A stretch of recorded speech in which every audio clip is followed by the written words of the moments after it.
Welcome, one and all, to yet another episode of WIC TV. It's a cross ideological space where we talk about the issues, both political and cultural, from the silly to the serious. And, gang, we've got a show for you tonight. Tonight, we're going to be talking about communism. Should liberals allow communists into the tent? Should we be coalitioning with communists? Why or why not? Is communism an acceptable, something that we as Democrats should accept at all?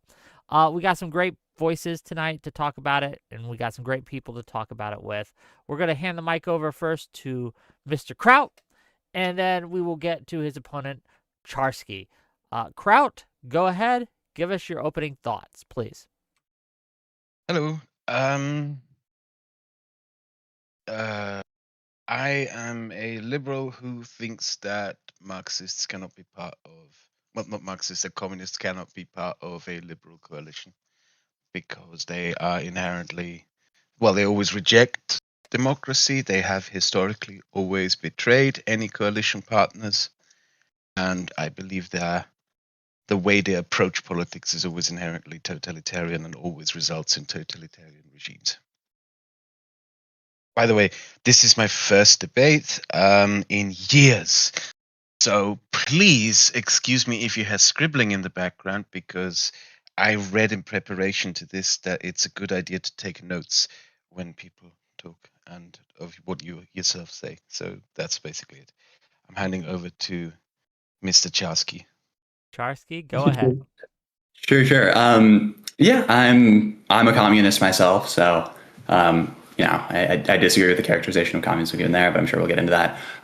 My general position is I think that liberals, especially liberals of a sort of social democratic persuasion, have strong reasons to want sort of left-wing radicals, and including communists in their coalition.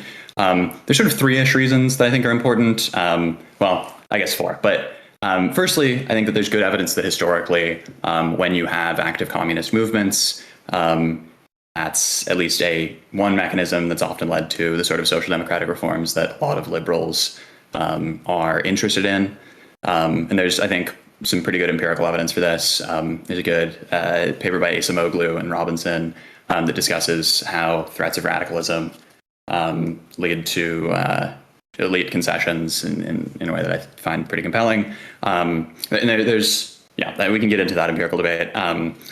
I also think that there's good evidence that, and now this is the reason that I think, as a sort of personally, I don't like the idea of communists being in liberal coalitions, but I think given sort of Kraut's and sort of the liberal concerns, I think that the fact that there's pretty strong evidence that when radical left-wing parties and radical parties in general are included in coalitions, especially governing coalitions, they end up moderating pretty significantly. And so to the degree that you're sort of worried about left-wing radicalism in this way, I think that you actually have reason to include them in these sort of liberal coalitions. And then I guess the final two reasons are, this one's a bit more difficult to sort of support empirically, but I think that there's good reason to think that sort of the radical left solve a problem that Democrats have, which is that currently Democrats are narrative takers rather than narrative makers. I think the Nick Shirley thing is a great example of this, like this totally fake nonsense thing that ballooned into this, thing that everyone had to comment on. I don't think Democrats are particularly effective at that, whereas I think the online left is fairly good at that. And I think the issues that they're sort of pushing narratively are issues that liberals can win on. And the final reason is that I think sort of communists are correct. I think that the sort of the communist argument is a successful one, and we can get into that if we want. But yeah, that's that. Okay. Well, thank you both for being here. I'm looking forward to a spirited debate. I guess, Kraut, of those 4 points, which one do you want to start with first? I believe historically there is more evidence that whenever liberals and democratic forces in a republic work with communists, that the communists eventually betray the republic and the democratic wing, the people who are more committed to the preservation of democracy, because there isn't really a commitment to democracy among communist movements, and in particular in their ideology. Sure. So I guess there's a few things.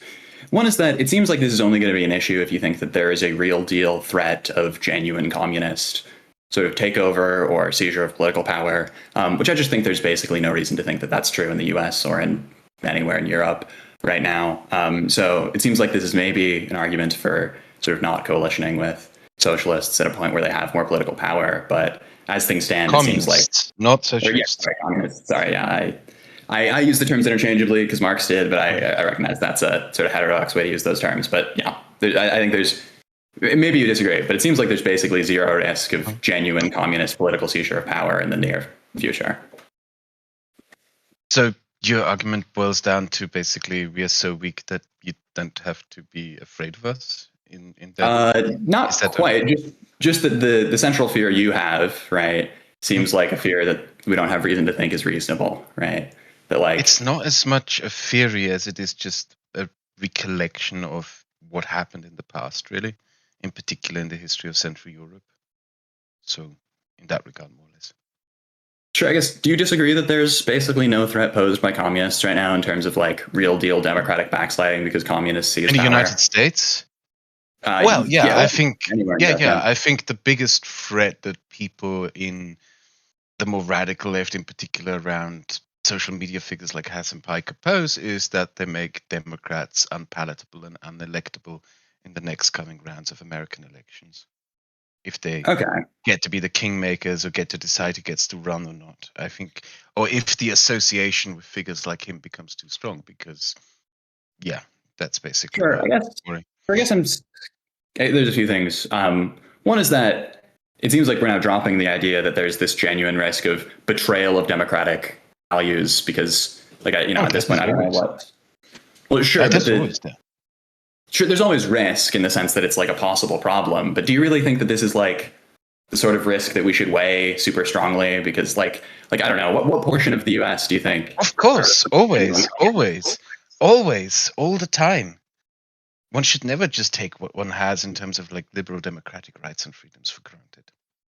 Yeah, I'm not saying we should take liberal democratic rights and freedoms for granted. I'm saying that there's zero reason to believe that communists are going to be able to seize power in any near-term future.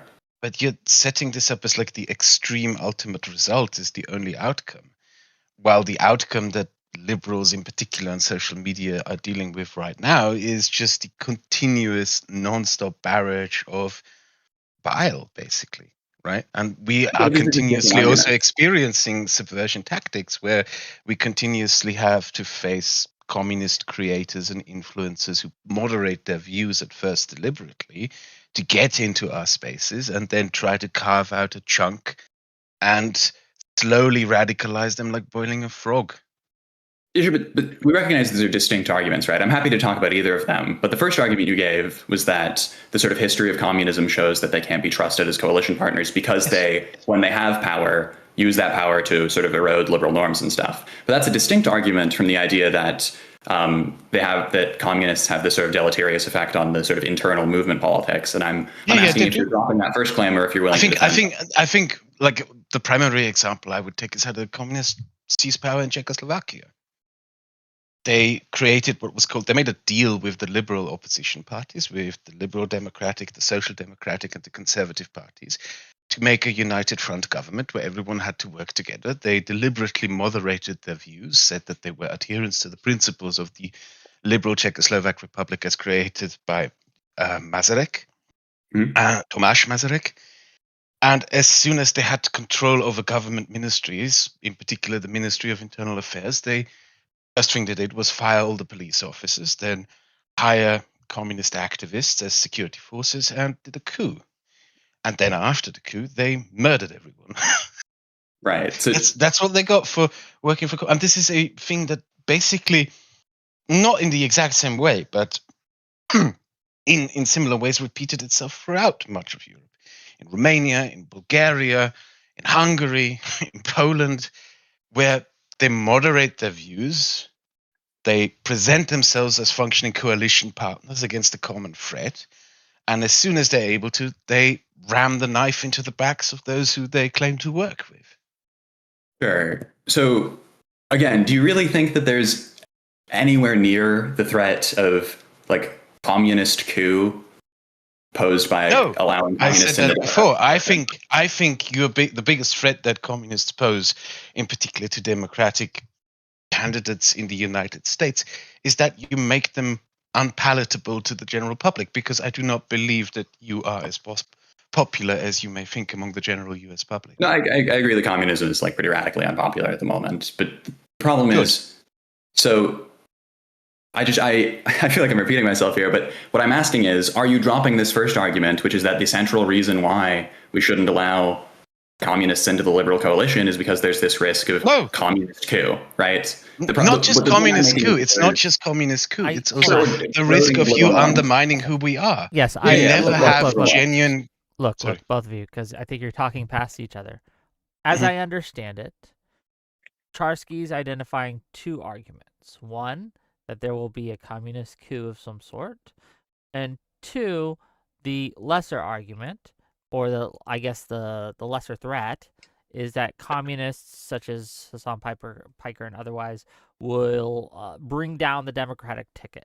What Kraut is saying is that, yes, both of those are a threat, but one is much more of a threat than the other, but that does not mean that the other does not exist. Is that an accurate I would say that a coup is like the ultimate result, the ultimate negative result that happens when you work with communists, and the examples of that is what happened in Central European countries.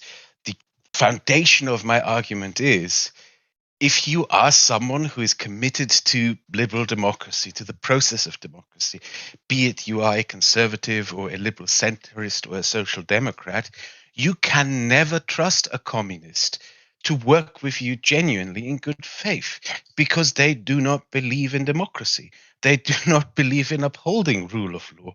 They don't believe in the idea of preserving a system of governance where people who disagree with you have their fair say and might even get a shot of governance. They believe in the uprooting and annihilation of the entire system. Yeah, Why again, would you work with someone who doesn't believe in democracy in a democratic framework? Okay, I'm very happy to discuss this, but what I'm trying to get is, when I respond to this point, are you just going to pivot to this other point about sort of associating Democrats with the far left being bad for Democrats' electoral chances? I'm trying to get down to what do you mean? Which point you're going to, like, I'm trying to avoid the pivot to this other point when I address this point. Are we sticking on this point, or what is the other point? What is the other point? The other point is that the problem is that Democrats are going to have their sort of public image hurt by. That's just a prediction. That's not as much a point I'm making as it is a prediction that I'm making. I believe. Sure, but it seems like what you're saying is that this is a sort of reason to not form coalitions with communists. It is one of the reasons. What I'm asking is, because I've tried to address the point about sort of unreliable coalition partners, but every time I've tried to do that, you've then pivoted to this new point, which is that that it's going to sort of hurt the Democrats' image. So again, we can engage on this point. I'm just trying to get it to the point where we're actually engaging. Oh, you want to discuss these two things separately, basically? Yes. Yeah, sure. Okay, so in terms of the first point, right, in terms of the sort of reliability of communists as coalition partners, I don't think that what actually governs the actions of parties are their sort of professed beliefs. I think what actually governs them are their incentives, right? And I think that and I think that there's good evidence of this from a bunch of different places, but that the incentives that you have, part of what I think is responsible for the sort of like purity spiraling and things like that are really present in the sort of far left as a social movement, are because they don't have the same incentives that you do when you're at part of a governing coalition. And so the incentives in a governing coalition strongly favor pivoting towards the center, strongly favor moderation in this way in order to actually affect political results. Whereas, when you're in a sort of social movement position, your incentives are very different. So my position is, like, even if you think that, and I don't think that this is true if there's a communist movement, but even if you think that, like, the communist movement is sort of irredeemably committed to anti-democratic politics, I think that what you should look at are the incentives for the party rather than their sort of professed ideological beliefs, right? And what are your incentives? Yeah, the incentives are, in order to accomplish their political goals in coalitions, they're going to have to moderate to the center. They're going to have to. No. I mean, what are your incentives? You keep my incentives. Our incentive, yeah. But what is it like? What, in contrast to our incentives, are your incentives then? I guess I'm not sure what you're asking. The incentives point is about the difference in the incentives of being a sort of outside social movement and being in a governing coalition. Those are the two incentive structures that I'm talking about. My position is that when you're in a governing coalition, your incentives favor moderation and sort of a pivot to the center. Doesn't that favor my point? Because yes, it is our incentive to preserve a democratic state, a democratic framework for governance, rule of law. And if you're saying, well, we are outside of that incentive structure, well, it does kind of matter what your incentives are. Yeah, no, the point is that by including communists in the governing coalition, you change their incentives. Does that make sense? I don't know. Is this point making sense to you, Wick, maybe? It seems like... as I understand it, what you're saying is that if communists are included in the liberal coalition, they will be incentivized to moderate their views in order to stay in the liberal coalition. Is that your point? Yeah, maybe I wouldn't put it in terms of views. I would put it in terms of like actions, right? Because maybe they secretly deep down are still radicals, but they're sort of pragmatic. I understand what you're saying. That your claim, at least, is that by including liberals, including communists in the liberal coalition, they will moderate their behavior in order to stay in the liberal coalition. Mm-hmm. The question is that true? Yeah, I agree. The question is that true? I just, it seemed like I wasn't really getting what I was saying. Does that make sense to you, Kraut?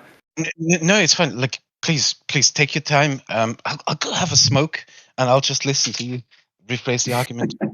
That's perfectly fine. Please go ahead. Sure. I mean, so yeah, the idea is just that insofar as you're worried about left-wing radicalism, you should actually favor including them in your coalitions. I mean, I think the whole move towards Eurocommunism, I think, is a good example of this. There's also just like empirical evidence that generally when radical parties are included in coalitions, I can find this paper that I'm thinking of if you want it, but that there's strong evidence that when radical parties are included in governing coalitions, they moderate their politics pretty significantly. And by their politics, I mean their sort of practical actions, right? So you would argue we should include you in the coalition on a promise that you might one day moderate to govern. No, well, not a promise. It's that the incentive structures of inclusion in governing coalitions. Yeah, it's that if your worry is, and obviously this isn't my worry, right? I'm a communist, but if your worry is about radicalism, actually, there's strong evidence that including radical. Talk about radicalism. There is nothing wrong with being a radical. We've had the specific sort of radicalism. We had a very radical left-leaning party in Germany, the Greens, who were, however, still fundamentally committed to democracy, and still managed to work in very effective coalition governments in various German states and federal governments as well. It's not radicalism per itself. It's the commitment to the democratic framework of state, to liberal governments, the rule of law.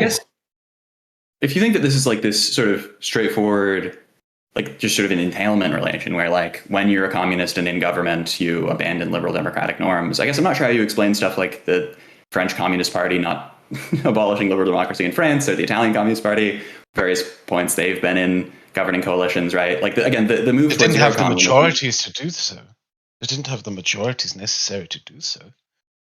Sure, but it's not just that they didn't collapse liberal democracy. It's that, like, in France, they even sort of accepted a turn towards austerity, right? And continued their sort of economy, right? You wrote it a little bit. Could you repeat that? Because Sure. Like in the French example, I think that this is pretty clear. Like it's not just that they like didn't destroy liberal democracy. It's that they like embraced a turn towards austerity, which seems like a pretty crazy moderation on their positions, right? If you've got the communists doing austerity, it seems like they've moderated their politics a lot. You mean when they governed in coalition with Mitterrand in the 80s? Yeah, they moderated their views.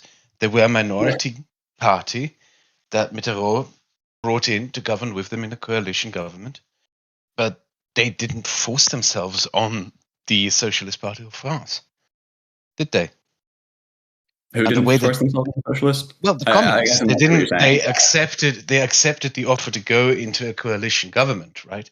A government, not a movement.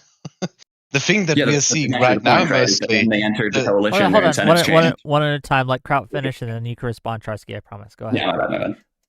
I will also do my best to not interrupt you. Yeah, from now we're on. fine. Sorry for that previously. Everyone's Not you, good Wick. so far. Not you, Just wanna Wick. make sure we- I mean, It's all right, Charski, I'm it's all sorry right. for interrupting you, bro. No, you're totally good. Yeah. Yeah. The thing that we are experiencing right now, mainly on social media politics in particular, is a no way or the highway attitude from most communists. It's we get everything, you get nothing. You must submit to us in your entirety.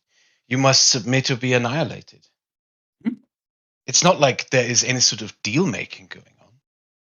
It's not like Haas and Piker or Co are going up to Democratic candidates that are more in the center and saying, hey, could we negotiate this compromise? It's a you must be annihilated attitude with which he engages anyone who even in the slightest go against anything that he says. The entire political framework with which communists currently engage people is little more than a Schmittian friend-enemy distinction. You define who the enemies are and work towards their annihilation. That's all you do right now. So as much as you might talk about the French coalition government of the 1980s, that is not the way you engage people, though. Yeah, but that's evidence for my view, right? That's evidence for the thesis, which is that when radicals, specifically communist radicals here, are sort of on the outside, right? They end up doing this sort of purity spiraling. They have this sort of crazy way of engaging, right? This is just entirely expected under my view that online leftists would behave in the way you describe. What I'm saying is that that's because the incentives of online social movements are radically different than the incentives of members of governing coalitions, right? And we see that when communists are part of governing coalitions, especially, I also think that like the absence of the Soviet Union and China's sort of significantly less expansionist, not that China's not expansionist or whatever, but just that like they're certainly not fomenting its seizure of power by people they're aligned with globally in the way that the USSR was. I think that's there's just zero way to imagine that we have the same incentive structures as in it's still down to a promise that you're making that is basically just, hey, just ignore the viciousness now and give us power because we promised the viciousness. Don't ignore the viciousness. Oh, sorry. Yeah, I'm saying don't not ignore the viciousness. It's that the viciousness is evidence of the argument I'm making, right? So it's expected. How is it evidence of the argument? How? Yeah. Because you're saying that this is a provable, repeatable thing. Yeah, well, hold on. If I may translate. So, Kraut, what Charski's argument is right now is that because the communists online, the commies online, are not in the liberal coalition, they are behaving poorly. But if we bring them into the liberal coalition, they would behave better. That's his argument. Whether it's true or not, well, I'll leave that to you to decide, but that's his argument. It's not that we're trying, it's not like they want to enter the liberal coalition. They're trying to force their way in and force what they want over everyone else. It's a zero compromise position. Why would anyone open the door to someone who demands everything or nothing? Yeah, because they understand that. No, sorry. And it's also like if you use the argument that there is sort of the French coalition government with the communists of the 1980s, right? How does that necessarily dismiss the threat of the coalition governments, the United Front governments, as they were called, of the 1940s and 1950s, that all collapsed into Stalinist totalitarianism?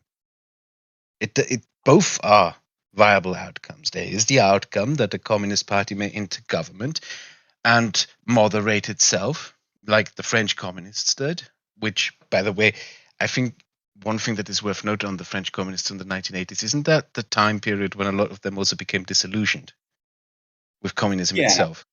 Yeah. Well, a lot of these people, there's a French historian of the time that like they became, a lot of them were not communists just a few years later. Yeah, that's further evidence for my thesis, right? Which is that like the incentive structures of being in a governing coalition cause people to moderate. So we should trust you. So we should work with you because we should trust that you will give up on communism. Just a housekeeping thing. Hold on, just real quick. A housekeeping thing. Charski, your mic sometimes gets crackly. I don't know what that is or what you're doing. So interesting. Yeah, let me.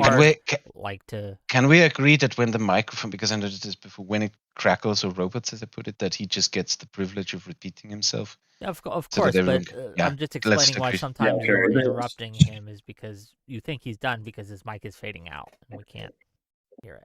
Yeah, Okay. is this, I'm going to move it a bit closer and maybe move some stuff around. But yeah, sorry, but this is just further evidence for the idea that, and I think liberals should have reason to think this, right? Like in the liberal imagination, right? The communists are these sort of radical, sort of unrealistic, pie in the sky people, right? And when they're faced with the sort of constraints of being in a governing coalition, they moderate, right? This is I think pretty expected on the liberal view, and so I think that, and I think that again, like the entire movement of Eurocommunism, I think is good evidence of this, and I think that we should be even more confident that this would happen today because there's not really a viable alternative in the way that there was when the Soviet Union was around, right? Like I really do think that the the influence of the Soviets' existence on the existing sort of communist parties is difficult to understate. What does that have to do with what we're talking about? The influence of the Soviet. So the Soviet Union no longer exists, therefore we should trust. I'm yeah. So the idea is that.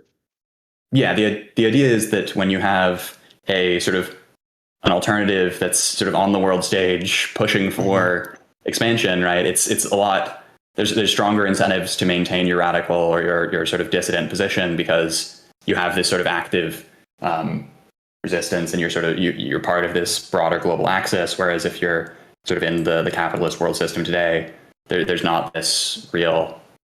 But you do have, as the USSR weakens, and after the fall of the USSR, a lot of sort of formerly communist parties moderate in a very similar way.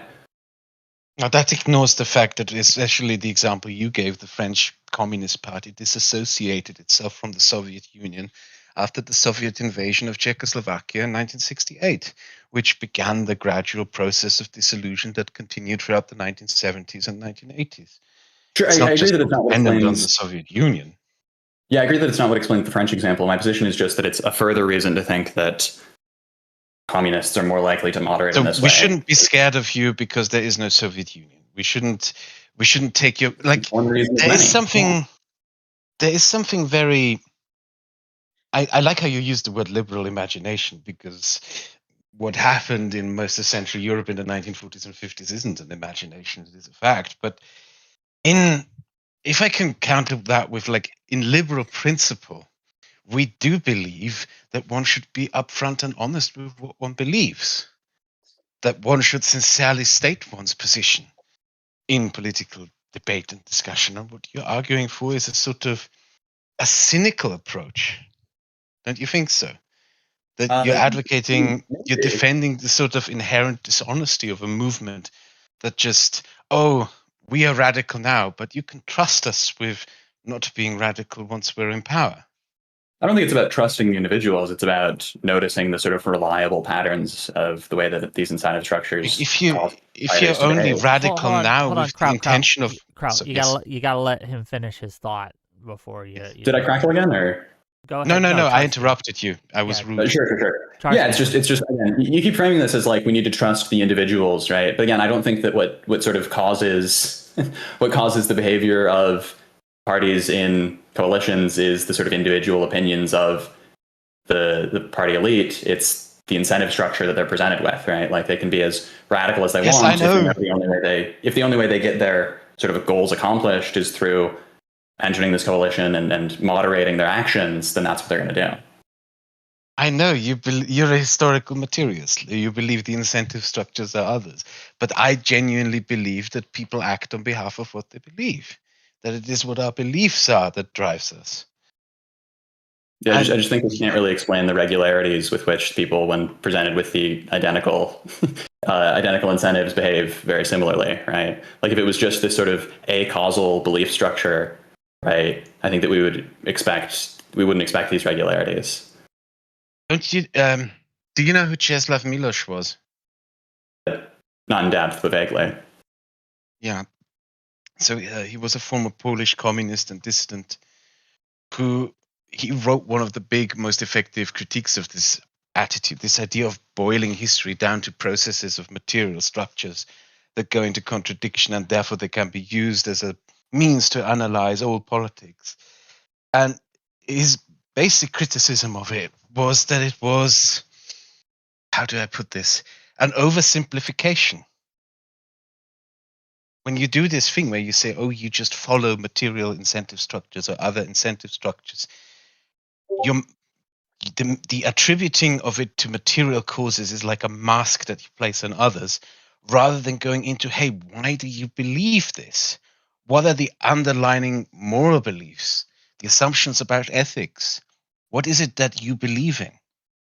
Right? Yeah, I don't think that what it hinges on. And it becomes a mechanism. What Miloš pointed out is it becomes a mechanism by which the Stalinists then proceeded to one after another eradicate every single opposition movement, because they could say, hey, you just followed this incentive structure.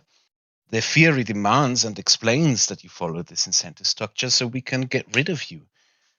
You don't just have real to, quick, before you respond, Charski, before you respond, Mhm. we can hear when you get DM'd. Can you turn those off? Because Yeah. Sorry, I've been trying to. like, is someone DMing me? Yeah, I feel so you. It's just an annoying thing. So just Yeah. How do you know exactly how I Let me. Yeah, I just put it. I put my thing in streamer mode, and it stops all that. So okay, let me notifications. Just turning off desktop notifications. Appreciate it. Carry on. Yeah, no problem. Yeah. So I don't think that what's relevant here is like this broad, like whether or not you're a historical materialist or whatever. What's relevant here is just if you believe incentives matter, right? Like I don't think. What are the incentives? Sorry, I keep interrupting. No, you're good. Yeah, the incentives are that when you're in a coalition, a governing coalition, if you want your political goals achieved, you have to compromise, you have to moderate, and you have to be significantly more pragmatic, right? And I think this is why we observe this sort of regularity with which radical factions within coalitions moderate when they enter these coalitions. I just don't think that your view can at all explain that empirical regularity. Well, I can. Okay. Oh, I can. What was his name again? Wait, let me quickly go to my bookshelf and look up his book, because I forgot his name, but I might find his book and remember his name that way. While you're looking for the book, I do have a question for Charski, and go for it. You can we can deal with that while he looks for the book that he wants to find. Got it. Oh, he got it. Okay, great. We don't have to do that. Go ahead. So do you know who Jan Patočka was? Name sounds familiar, but he was a Czech dissident in the 1950s and 60s in Czechoslovakia. And one of the arguments that he made for like liberalism as opposed to the communist system that he lived under and which eventually murdered him is that one of the greatest gifts of liberalism is the embrace of the other. It's the fact that you embrace other people, including those who you disagree with, who you may have nothing in common with, as human beings, with their own beliefs, with their own experiences that guide their lives. The reason why liberals continuously and always compromise with other liberals of different flavor when we work with, centrist social democrats or conservative democrats or libertarians is because we believe that others have a reason for why they believe what they do. We acknowledge the human beings in others. We acknowledge the validity of others to do politics, to engage in politics, to have a right to make a case for how to shape society. And therefore, we compromise with them because we acknowledge that we can't just do whatever the hell we want despite all opposition. Mm-hmm. We have to make space for people who disagree with us and acknowledge them. I have never, ever seen that from any of the communists now so popular on social media and elsewhere.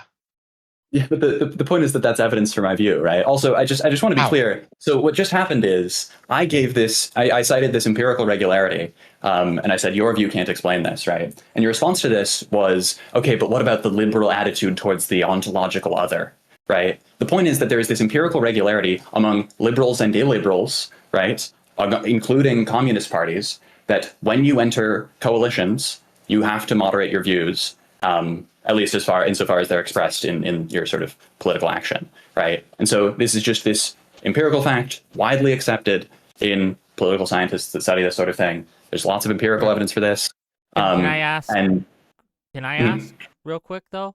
Go for it. How come this did not happen with MAGA? MAGA was accepted into the Republican coalition, did MAGA moderate their views? It depends what you mean by moderate, but in terms of some of their more like sort of shaking up policies, I think they sort of did, right? Like they've immediately moderated on their radical isolationism, right? They're totally fine with this, new war in the Middle East, right?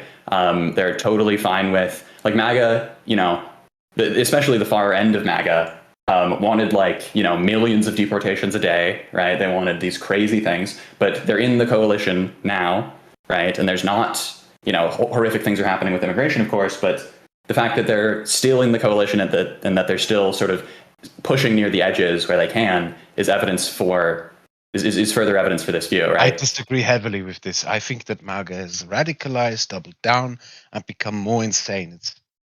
It isn't really an ideology. Its ideology is whatever the dear God leader wants will become reality. And MAGA is, in my opinion, and Urbanism in that regard they are perfect examples of what happens if you let illiberal forces take over a liberal state. They would destroy it from within. I agree that if illiberals have state power, they do illiberal things. That's not what's in contention. What's in contention is that when They don't just do illiberal things; they actively undermine and try to they destroy the liberal undermine state. and systematically work to destroy like liberal democratic norms. I agree with all that. That's not what's being contested at all. What's being contested is that simply including radical factions within your coalition means that these radical factions are going to be able to get their policy pushed forward. Again, like you keep pointing to the behavior of these online actors, and again, this is exactly expected under my hypothesis, which is that the incentive structures for sort of outside social movement politics. You're roboting. Yeah, you're you roboting. repeat that, please. Repeat yourself, please. You're You're your roboting. mic. That's so okay. Yeah, let me see if I can. Communist audio. Okay, gang. That's right. Like not all of us. Some of us are trolls, by the way. Some of us don't have I don't know who We'll would be just funding. if you're fine with it, we'll keep telling you when you robot, so you can repeat yourself, so everyone. Yeah, sure. Yeah, sorry about that. That's a bummer. But yeah, so again, it's just sort of unclear to me how this at all responds to this point that I'm making, which is that if you are afraid of left-wing radicalism, you should actually want them in your coalitions, because inclusion within coalitions has this strong and moderating effect. And this is a sort of like close to a stylized fact in sort of coalition studies in this way. Yeah, and I told you before, I don't have a problem with going into coalitions with radicals. That has happened many times, but you sort of frame yourself as just another radical. There are multiple radical ways to be radical about many things. So just for my you're clarification, a communist. Kraut, You're not just a radical. Yeah. Sure. So just for my clarification, so I understand your argument, Kraut, what you're saying, as I understand it, you correct me if I'm wrong, is that while there are many radical ideologies out there, that communism specifically is radical in such a way that we can't coalition with them? Is that your argument? Yes. Okay. I think I would agree to that framing. Sure, yeah. I mean, I can say that, and I'm interested in the argument for that, right? I would say that one can go into. I think one can go into coalition with radical movements whose radical positions do not, wipe away the entire democratic process. The Green Party of Germany in the 1980s was mainly an environmentalist party that was built around very radical, at least at the time they were radical, positions on environmental protection. They were brought into coalition government because their positions didn't, go against democracy itself. Okay, so the idea is just that it's the sort of anti-democratic posture, or? Yeah, I would equally argue that no government should ever no liberal political party should ever go into coalition with any anti-democratic party. Yeah, I guess. Doesn't matter who it is. Depends what you mean by anti-democratic, but certainly lots of the radicals included in the data sets that these people study are themselves anti-democratic, right? Again, there's this. I don't think we're. Say it again, sorry? Which data sets? Would you mind posting them in the site? Yeah, sure. I can maybe pull up the paper, but there's also. I know it's useless now, but I would like to have them. If you could post them in Backstage, I would like to read that. Yeah, sure.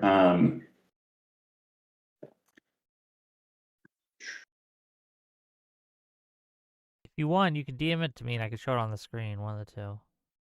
Well, it's just I just would like to read it Oh, okay, later. fair enough. I like hoarding this type of stuff. Okay, he can also just DM it to you as well. Yeah, I can pull it up, but there's just this very straightforward sort of incentive to moderate. Actually, maybe we can. While I'm finding this, maybe we can. Yes, but the thing that we have repeatedly argued over is, why should I trust you on a promise that you will moderate? Why? Like if. Yeah, but Sorry. why not be a normal liberal democratic person from the start if you intend to moderate anyway down the road? Why do we have to embrace your? Yeah, I don't intend to moderate, right? The point is that your fear of increasing power held by and increasing support for radically anti-democratic positions, that fear is solved by inclusion within coalitions. No, like, and I gave you the counter argument that there have been multiple historical examples of where people have gone into coalition with communists only to find themselves in the end at the other end of a firing squad. Yeah, but you understand that that's not like the fact that there's some instances where two variables. It's not some; it's the majority. It's how half of Europe. That's a strong empirical claim. I would need to see evidence for that. You think that the majority of times that communists have entered coalitions, it has ended in a destruction of liberal democracy? Well, it happened in Czechoslovakia, it happened in Bulgaria, in Romania, in Poland. The claim was majority, so I'm going to need to see some qualitative support for that, right? Yeah, I mean, you can probably Google some of it. In the first free election in Czechoslovakia, the communists got 32% of the vote.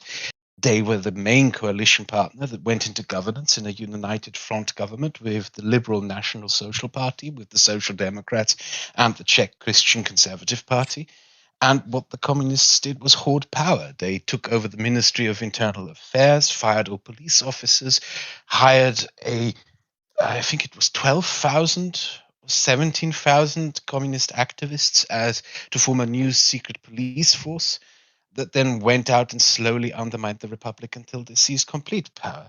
We have Rákosi in Hungary, who did his infamous salami tactics, where the way he got rid of liberal democracy was he created fake parties that were run by communist operatives, pretending to be liberals, social democrats, conservatives, who then infinitely split up the vote in the first free elections in post-war Hungary, thereby ensuring that the communists would continuously have a majority in parliament, took over the institutions of states, and then imposed the communist regime.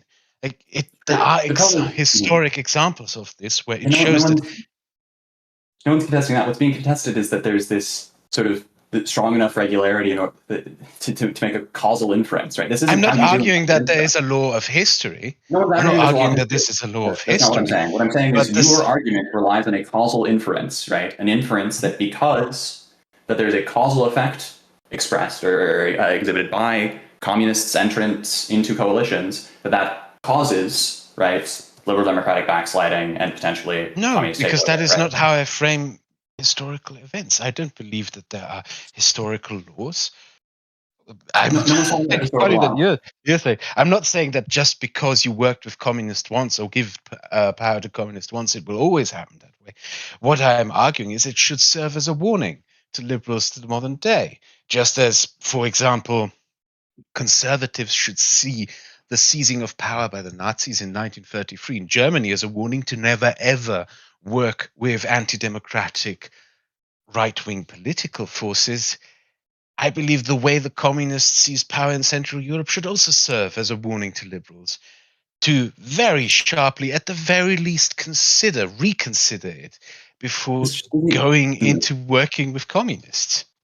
Okay, I mean, if your position has changed to they should very strongly consider this, I'm going to accept that concession, right? That of course there isn't actually this reason, sort of overall, to never enter coalitions with communists, right? But if your position still is that we should never, or that liberals should never enter coalitions with communists, what's going to be needed is, so I guess maybe one of two things. One, it seemed like you were drawing some sort of causal inference, right? There's this causal relationship between liberal coalition with communists and communist takeover. Or maybe you're making just a broader inductive case, but in either case, you have these massive problems. Like the way you do inductive reasoning is not to list examples of two events co-occurring, right? That's not how you do inductive inference, right? Because I would hope that's obvious for the reasons why we shouldn't do that, right? You made this claim earlier that it's what happens the majority of the time. That's how you might try to start doing the inductive inference. And even that isn't going to be enough to establish a causal relationship, but it might at least give you justification for that inductive claim.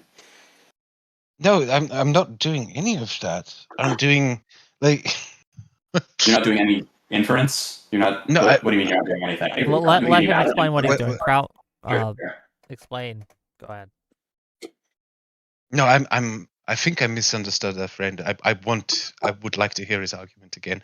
Yeah, sure. It's just that like the way we should do this sort of prediction is not by listing examples. Like so the argument you're trying to make is that there's a strong chance, or at least a chance that makes it not worth doing, that if you sort of enter into coalition with communists, then they're going to sort of facilitate democratic backsliding and act against liberal democracy, right?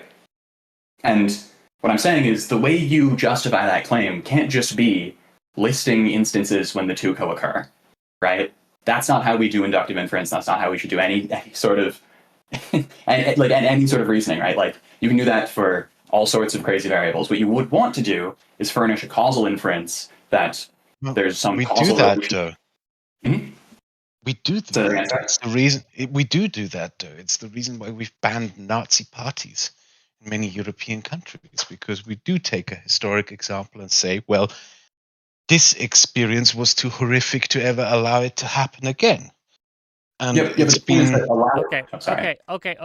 I wanna center the conversation just a little bit. Okay, I think we're kind of missing each other. We're not talking about just any communists whatsoever. We're talking about the communists that exist today that are being debated in public square whether or not we should coalition with them. So while, yes, there might have been communists in the past that we may or may not have been able to do this with, the question is, are we able to coalition, or should we coalition with these communists?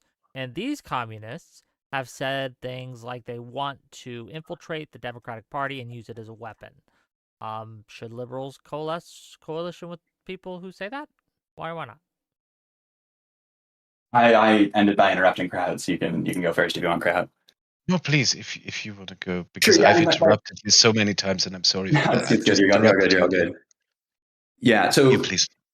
My position there is that, and here I'm presuming I have these sort of liberal values, and I'm putting my liberal hat on, right?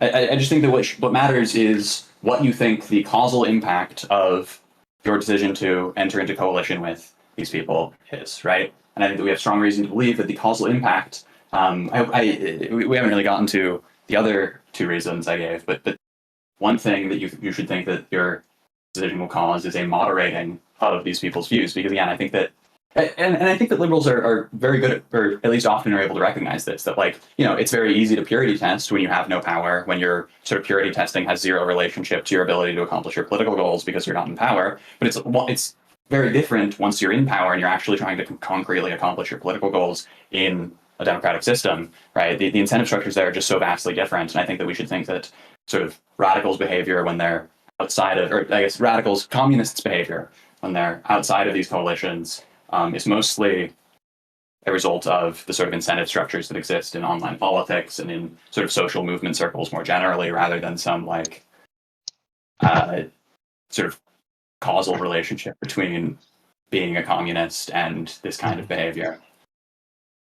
Yeah, and I would say that promise of moderation in the future, if we just let you in, is just not something worth buying in. And I do not, especially the current brand of communism that has become so popular on social media, is not something worthy of trusting. It's people who deny the mass murders and famines, who deny the Holodomor, who openly support the Russian invasion of Ukraine, who lament the fall of the Soviet Union, who deny all the horrible things that happened in the Soviet Union. These are not positions that are sort of in any way even viable for moderation. If you hold positions like these, how do you want to join a liberal democratic coalition in the first place? Where is there a place for anyone to compromise on anything? Yeah, so it seems like what you said there was just sort of, nah, look at all these bad things that communists believe. But again, these bad things and this bad behavior are entirely expected on my theory, right? So it can't serve. I mean, here's sort of a fact about how we should think about evidence. If some fact is expected on your view, it can't be evidence against your view, right? Like that's just what it means to be evidence. Is that the likelihood of the fact is greater on the view than on the given, right? So this is just evidence of the view that I've given, right? How? How is that evidence of the view? Like it's just a promise that you will, pinky promise that you will moderate in the future, and I just don't see that viable. Okay, let in me particular with these positions. here we're going back and forth on this again, and I want to move off this point specifically. I think we're hitting a wall. Sure.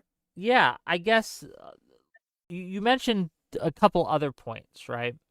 Sure. In your opening statement about why we should or why liberals should coalition with communists or allow that as a thing. Which one do you want to go over next? I think we've done this point to death. I think we've spent enough time on this one. Sure. So I mean, the thing I actually care about is the arguments for the desirability of communism, but I also think that there's really strong evidence for the idea that a strong driver of social democratic reform is fear of radical upheaval. And I think that's, insofar as you think my understanding, Kraut, is that you understand yourself as a sort of liberal social democrat. Don't really do that because I've voted for multiple parties in my life, for Lib Dems, Greens, Social Democrats, and for Conservatives as well. I have the luxury of living in a multi-party system, which is superior to yours. Democracy, yeah. Sure, yeah, but it seems like your sort of general view is that you want, maybe this is wrong, but you want overall greater wealth redistribution, sort of social safety nets, and strong workers' rights. Maybe I'm mischaracterizing the most important promise of every election is that there will be another election. That's the thing I care about most. Sure, it's the upholding of the liberal democratic state. That's like all the other issues, like how we take care of, like right now, what I really want is green energy reform. That, like, if you want to know what my main political priorities right now are, it's the preservation of democracy is always above everything else. Every party that I would vote for has to be committed to democracy. And as a European, number one priority right now is support for Ukraine, material, as well as legally, etc., processing the EU acceleration entrance process. And the second would be a green energy reform in Europe. Those would be the two issues outside of preservation of democracy that I care about the most, if that is what you wanted to know. Yeah, I think in that case, I mean, and then this issue just hinges on whether or not you think the communists are a genuine threat to democracy as they currently exist. And I just think there's not really good reason to think. I mean, like, hold on. You keep saying this, that there's not good reason to suggest that, but Kraut has given several examples where that happened, and I understand that you can say that on the whole there is more of a chance of it not happening than it happening. But if I have a bowl of Skittles and there's 1,000 Skittles in there, and I say, well, 300 of these, if you eat it, will poison you, but most of them are safe. Are you going to eat any of those Skittles? Yeah, sure. No, I agree with the chances 30% that if entering into sort of coalition with communists causes a genuine disintegration of liberal democratic norms. Obviously, I think the liberal democrats shouldn't enter into a coalition. My position is that it's like nowhere near 30%. I think there's especially in the U.S. Well, how many examples are there of liberals and communists working together in a coalition? I don't imagine there's very many. In multi-party democracy, a lot, just because you have to form coalitions in most cases to be able to get policy done, right? I mean, like, again, the whole Euro-communist movement was sort of this. Okay, I understand what the problem seems to be now is we don't. I understand in a multi-party system, perhaps, but America isn't a multi-party system. I agree that America isn't a multi-party system. Yeah, I just so think that if we coalition with communists from an American perspective looks different. I agree with that. Although it seems like this is then a concession that it's totally fine to coalition with communists in sort of European multi-party democracies, which I would imagine Kraut wants to reject. Do you I reject also that, have Kraut? to add that, well, another concession that I just thought about that I wanted to make is I don't know you. And that might be a weird point for me to make, but it's like, since I don't know you, I don't know if you are in any way affiliated with the communities around people like Hassan Piker, like the really nasty people who deny the Holodomor, etc., etc., etc. The open Marxist-Leninists, the pro-Russian ones. I Are you don't know if saying you're he's part one of of the that good group. ones, perhaps? I don't know him. Fair enough. I'd have to browse through his catalogs of political opinions expressed. But I can give the. I mean, so actually, maybe we can have another. It would help me a lot. It would help me a lot if you could tell me if you're a fan of Hassan Piker. Yeah, I'm not and if you agree with. I think that people have make a lot of silly arguments about Hassan, but I think that like I haven't watched a Hassan stream in maybe like 4 years. And most of, I guess, here's maybe a way to put it. I've watched vastly more people react to Hassan streams than I've ever watched Hassan streams. Like I've probably watched like an order of magnitude more like Destiny reactions to Hassan streams than I have. And I noticed you talk a lot about Eurocommunism. So I hope I don't get this wrong, and if I do, you interrupt me and correct me, please. Those are the guys who, after the Soviet invasion of Czechoslovakia, decided to split off from the Soviet Union, correct? Yeah. That was sort of the inciting incident. The big two are Spain and France, but it's just sort of broadly the movement in Western Europe, European communist parties too. So it's both a theory and a movement. The theory is sort of a justifying kind of moderation and embracing of some liberal democratic norms, but the sort of the movement was largely to distance themselves from the USSR post Prague Spring. You know that almost none of them are left anymore, that all of them became social democrats. I mean, some of them became Nazis in France, which is kind of funny. Sure, France is a weird spot. Can we talk, because not only did you make some points in your initial opening, but Kraut made two major points. One was the one we just talked about things like Czechoslovakia, Hungary, and other examples. But he made another point that communists today are going to hurt the Democrats' chances to actually win. Can we address that argument, please? Yeah, sure. I mean, I guess I'm just sort of skeptical if that's really true. I don't think there's super good evidence that that in general people are hurt by their parties are hurt by their more radical associations. Again, I think that if this was true, like we would never get a Pete Hegseth because his like pastor is that crazy. Like I think his pastor has said things about like banning expressions of Catholicism in the U.S. Right? Like this is a crazy guy. But I don't think that almost anybody outside of hyper tapped in sort of political junkies care that much about that. So I'm skeptical that this is going to have, like, I agree that there are a non-zero number of people for whom this is decisive, but I think it's like closer to zero than anything that's going to be genuinely impactful in an election. Well, a counter argument that I have to make that is, so after the Second World War, when the Social Democratic Party re-emerged in Germany, for the first 10 or so years, it was actually a broad coalition that also included very radical Marxists. And it kept losing election after election until the communist takeover of Czechoslovakia happened. Because the first things the communists did in Czechoslovakia, infamously, was do some of the most, and also in Hungary, I shouldn't forget about them, were some of the most horrific purges that Europe had ever seen, like just rounding up all the nuns in monasteries, strangling them and writing their murders off as suicides, the purge of the Catholic Church, where I think it was every single bishop was arrested, several dozen beaten to death, all priests in Czechoslovakia were arrested. And far more importantly, in this particular case, is the entire leadership of the social democratic parties of Hungary and Czechoslovakia were arrested and most of them murdered. And that sent a shock through social democratic movements in Western Europe, and in particular in Germany, where the Social Democrats decided, okay, fuck these people. We're not going to work with these people. This is not something worth pursuing. We don't want people in our camp who praise such events, who do such things, who associate themselves willingly with such horrific political violence. We will remove them from our party. They removed them from the party, and they won. They began winning elections.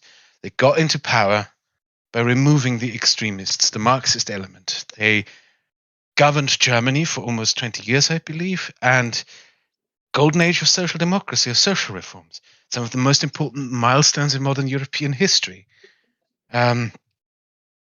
Social services for single mothers, childcare, child rights, etc., etc. All of these established in that particular time. Decriminalization of homosexuality, leading the pathway for LGBT rights in Central Europe. It is actually, in my opinion, this is not a repeating example. I'm not going to say, as you like to point out, that this is something that always repeats. But I would argue there is a point to be made that it is more beneficial for a democratic party committed to liberal democracy to just visibly and determinantly get rid of the extremist anti-democratic elements within it. And I will shut up now and not interrupt you. Yeah. So I guess this is an issue that I guess we keep coming back to, which is just that I don't think the way that you should do these kinds of inductive inferences is by giving a sort of single historical instance, right? Like, it seems like what you're trying to say is something like, we have this example of abandoning the sort of the radicals in your party, co-occurring with the success of the movement. But I guess there's a couple problems. I mean, one is that, even if it's true that there was this causal relationship, or here, it doesn't follow that there's going to be this causal relationship in other instances. And further, I don't even think that we have sort of, at least at this point, sufficient reason to think that there was this causal relationship between. I'm not saying that there is. There was definitely a causal relationship. I mean, the brutality of the Czechoslovak purge is the reason why the Catholic Church excommunicated all Marxists in Italy. Sure. Because it was so bad and horrific. Like, there are causal relationships. We can see that. We know that the Social Democrats in Germany closely followed what happened to the Social Democrats in Czechoslovakia, in Hungary, and in Poland. Like, these relationships are not just figments of my imagination. And I am not bringing up these examples to say that this is something that will always happen, because it's not. That's not what I'm saying. I'm saying events happen so we can learn from them. History does not repeat, right? But it is something that you can learn from. It's something that you can look at. It instructs, right? Sure, yeah. Like, there are many examples of people working with radicals and succeeding. Right. I will concede to that. Yeah. The point I'm making is just to give you credit before you continue. You played an enormous role in getting rid of the Franco regime in Spain. Mm-hmm. Getting rid of the Franco regime in Spain, getting rid of the Salazar regime in Portugal was accomplished by social democrats who worked with communists.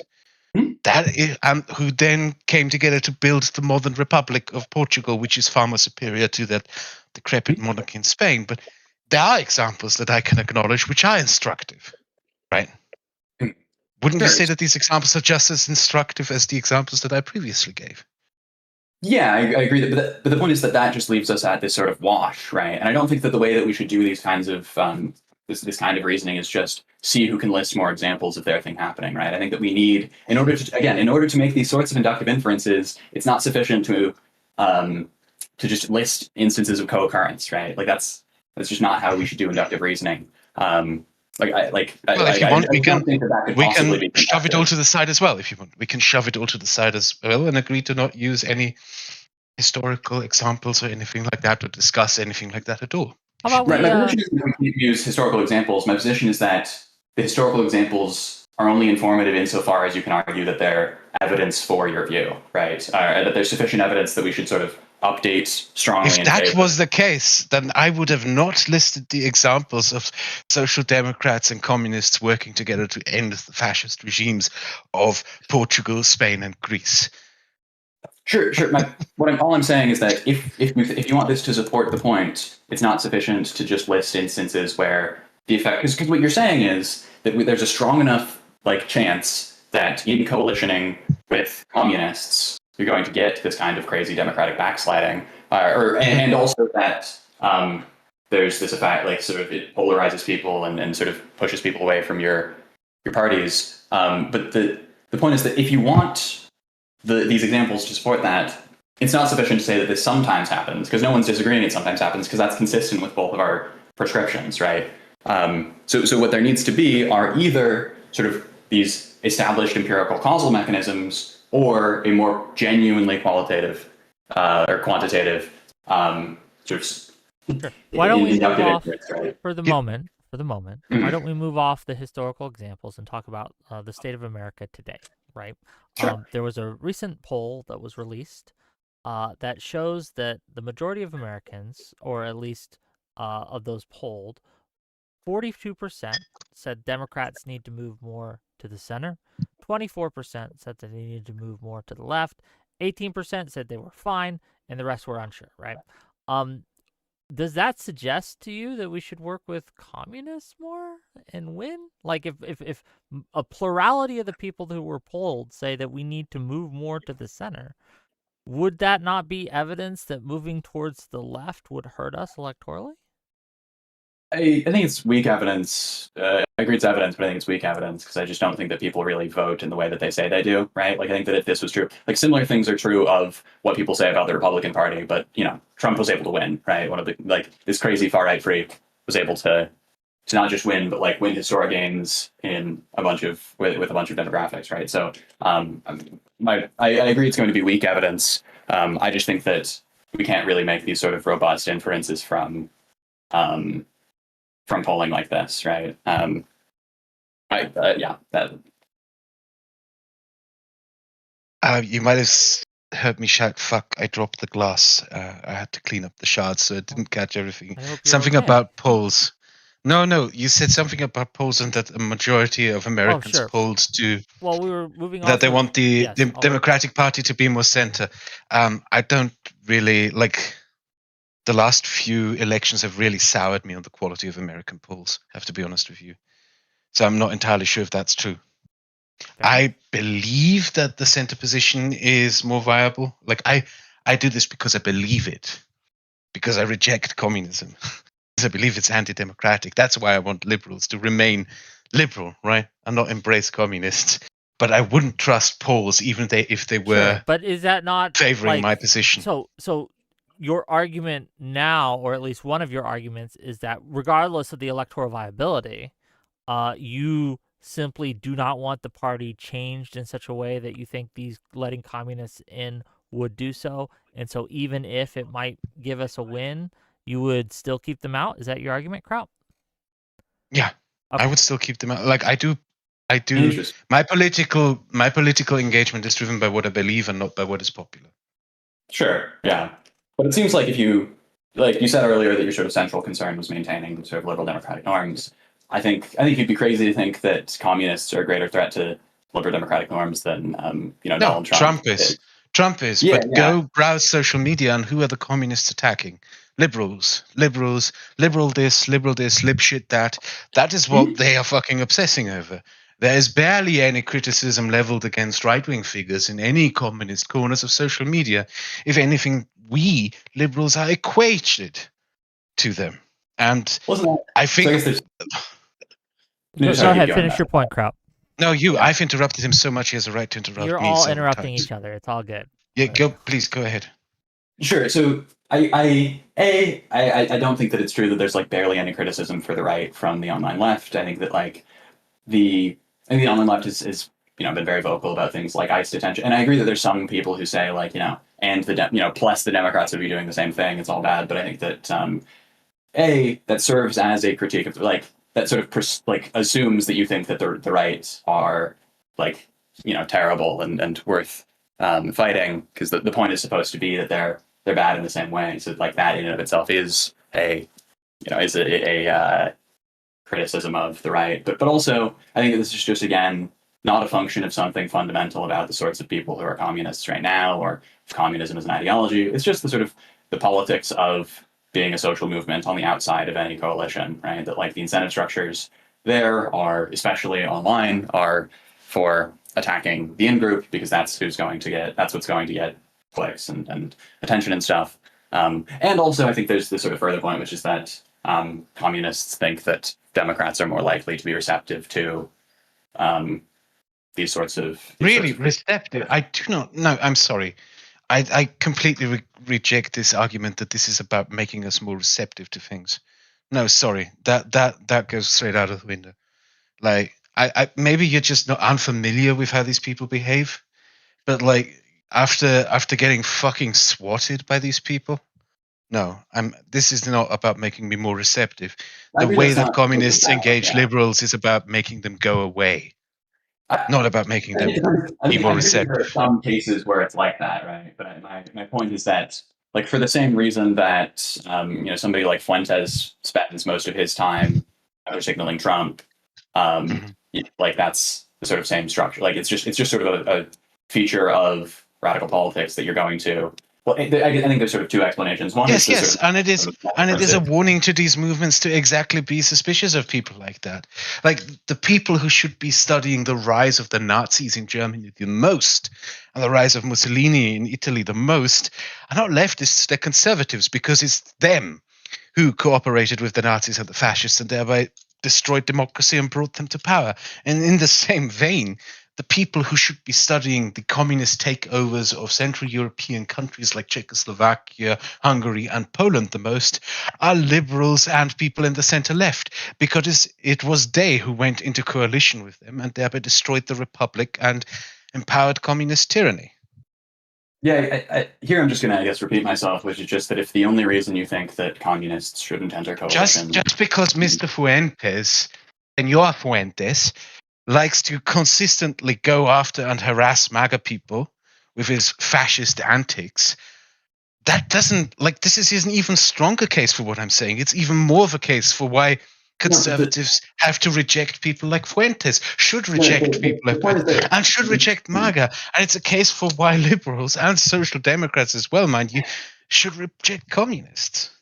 The point is just that this isn't a feature of communists uniquely. It's a feature of sort of what the incentive extremist anti-democratic politics. Yes. Hold on. Let Charski finish his point. Yeah, I'm sorry, I interrupted. No, you're totally good. Yeah. So I just don't think that I think there are like people who understand themselves as liberal Democrats, like Mehdi Hassan or whatever, who also spend a lot of time attacking Democrats. And I think that the actual rationale is that I think left wingers are sort of people on the far left are right to think this, which is that attacking Trump is never going to be receptive to attacks from left-wingers, right? That's what he wants. Whereas Democrats are more likely to concede on the issues that they're being attacked on. I think that's at least part of the motivation. For the same reason that, the far right attacks the sort of slightly less far right, which is that, again, the sort of the yes, because they are time to co-opt them, because they want to co-opt them. They often talked about this. They frequently...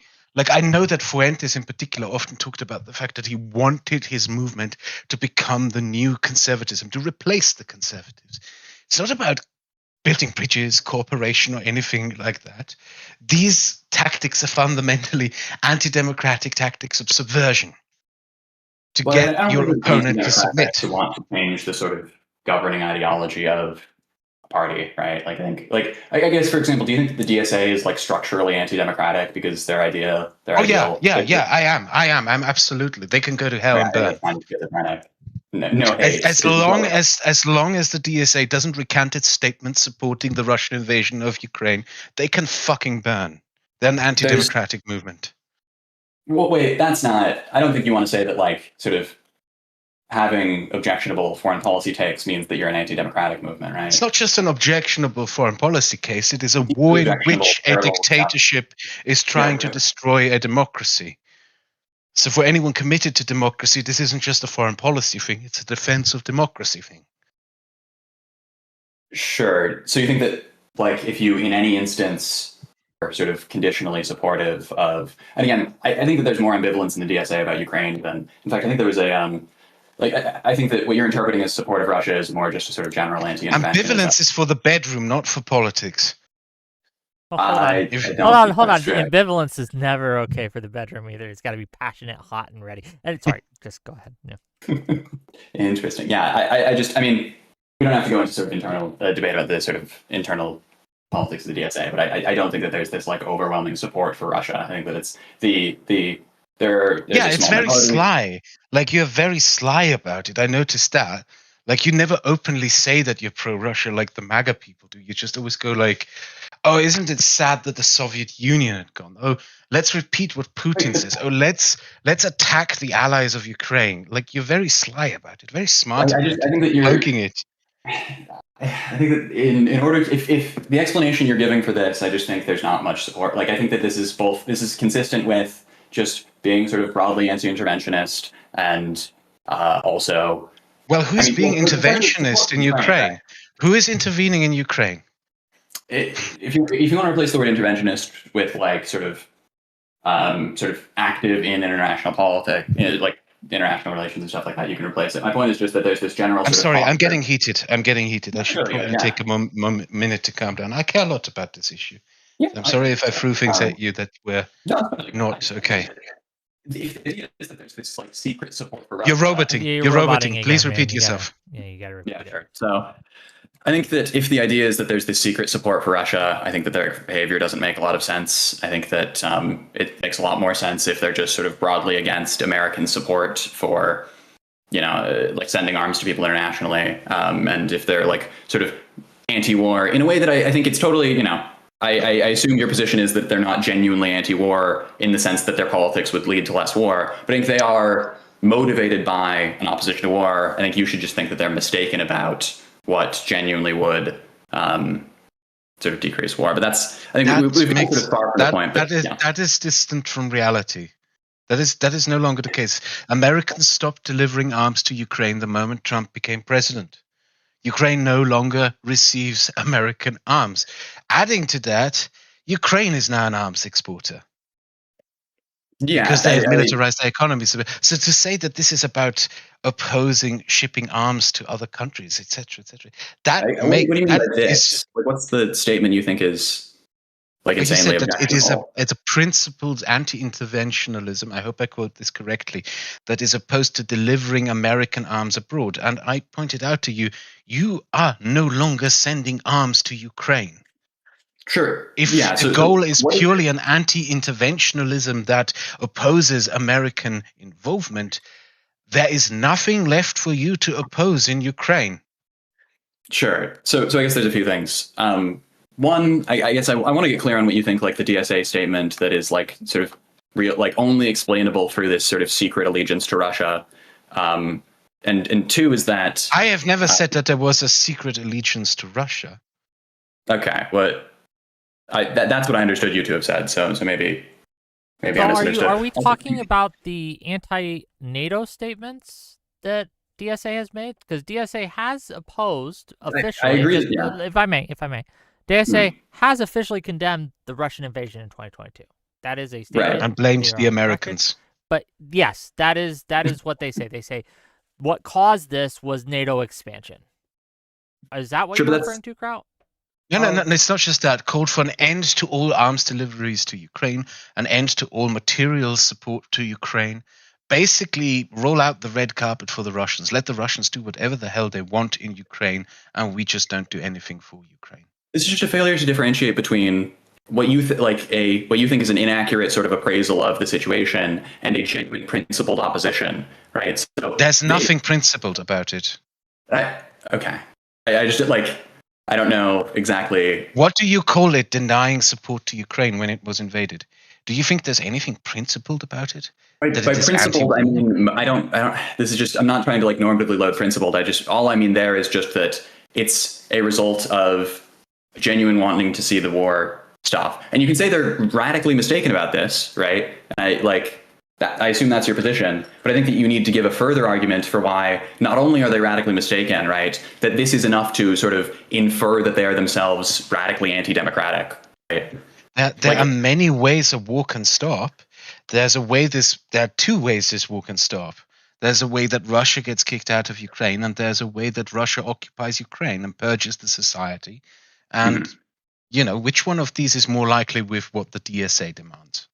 No, but this again, you're doing the first thing, which is just saying they're radically and unfortunately mistaken about the sort of effects that their policy prescriptions would have. But again, that's not enough. Like, here's maybe an analogy, right? Suppose you think that there's some voting method that is sort of super crazy anti-democratic, right? That it actually suppresses popular opinion or whatever. The fact that somebody might promote that voting method, I don't know, maybe you think like just first past the post is the worst thing in the world or whatever, right? The fact that somebody advocates for that voting method because they think that it's sort of a genuine expression of democratic values is not enough to infer that they're anti-democratic, right? Like, or just the fact that they sort of support that voting method, right? What I'm saying is you're ascribing this principled opposition to democracy to the DSA when their positions are not just entirely explainable through this what you were going to call being mistaken about the dynamics in the region.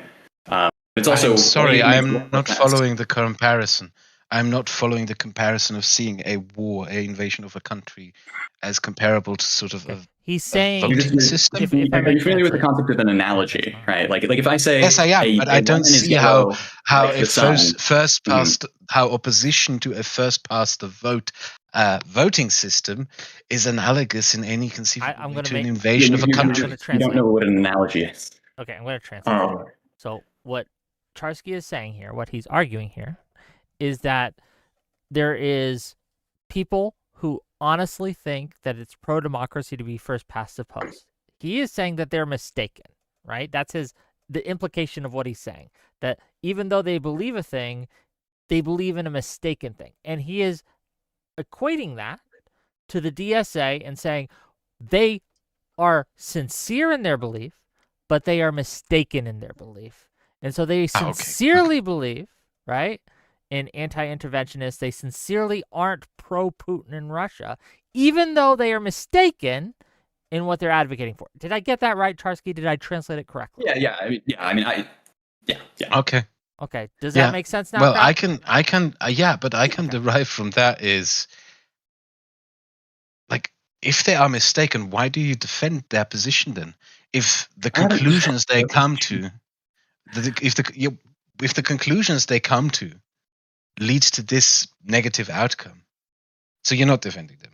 You're saying that you're not defending. No, all I'm saying is that so you gave this, you put forward this view, which was that the DSA are themselves sort of principally opposed to liberal democracy, and what you said is evidence for this view. No, I didn't say that they were principally. I'm saying they are opposed to liberal democracy by taking this stance. Okay, but to be clear, wait. So then we get to the analogy that so it seems like you're going to have to say that if you think that some voting method, like you can't in principle be in coalition with.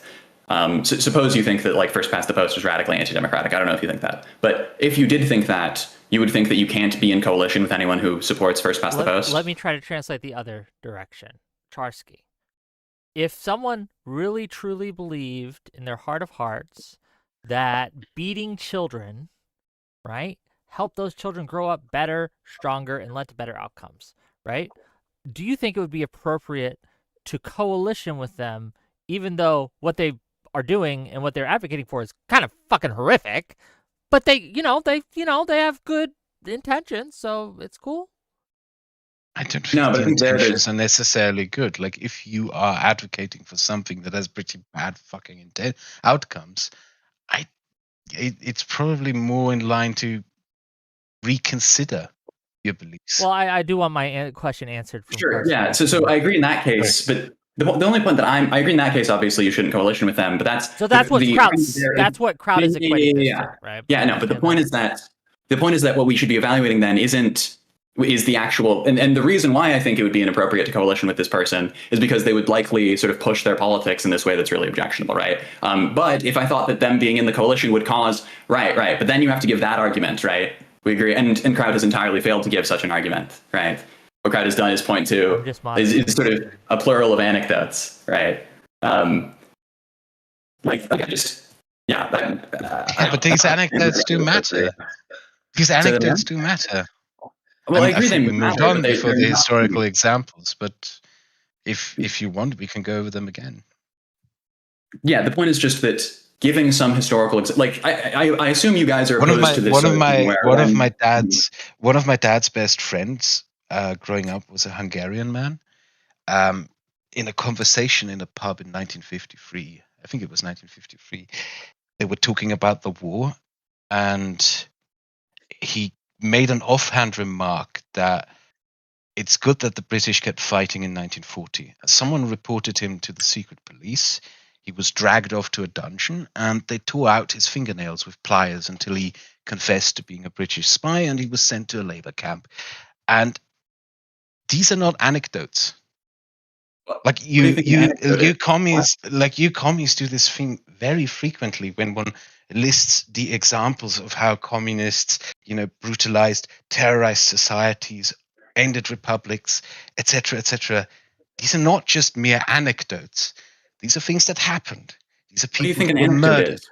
These are societies that were terrorized. Yes, but you just dismissed my examples as anecdotes. These are not just anecdotes. These are instructive, actual events. Anecdotes can be instructive, and anecdotes are almost always actual events. You just don't know what an anecdote is if you think that this isn't an anecdote. You came across it saying it in a very, very dismissive way. I guess the question would be for you, Charski, why does that anecdote not matter? It's not that it doesn't matter. It's that it's not enough to justify the causal inference being drawn, right? So like, here's something that I would assume you guys are opposed to, right? So like, sometimes online leftists will do things where they'll just list bad things done by capitalist nations and think that that's an argument against capitalism in principle. Now, I assume you guys think that's not enough to furnish. On that, yes, but we have to address those arguments. We can't just dismiss we have to address this. We can't just say, "Hey, well, this thing happened." That's there's an important point that I would make here. Like one experience that I have, and not just I, but a lot of friends of mine who work in in academia, studying and going through the police archives of like the Czechoslovak secret police, etc. One of the chief complaints that there is that every time we present this, what we face from people like yourself is denial. You are one of the first people to go and say, "Oh, these are just anecdotes," but this attitude of going, "Well, these events didn't matter. These 40 years of communist tyranny, of dictatorship, of murder, of famine, of tyranny. There's nothing to learn here. These are just anecdotes. They don't instruct on anything." Yeah, we gotta let him respond. Go ahead, respond. This is an argument, right? I agree that communist regimes have done horrific things, right? But again, it's not enough to argue that. Maybe now we can get into a discussion about communism more broadly, right? But it's not enough. Presumably, again, you don't think that just pointing out terrible things done by. No. I want to answer to that point in particular. We liberals don't run away from these things. We will never at least I, and at least anyone who's principled, will never run away from the fact that liberal economic theories, for example, are one of the causes of the Irish famine. That is something that we cannot deny. That is something that we cannot run away from.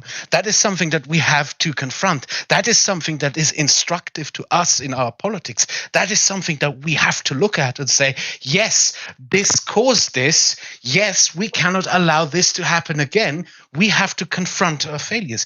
You will never see that attitude within Marxist circles. Virtually every single Marxist book written about the history of communist regimes has been, this hasn't happened, it isn't real communism, so therefore we learn nothing from it. There's nothing for us to learn from here. There's nothing for us to confront here. There's nothing for us that matters here.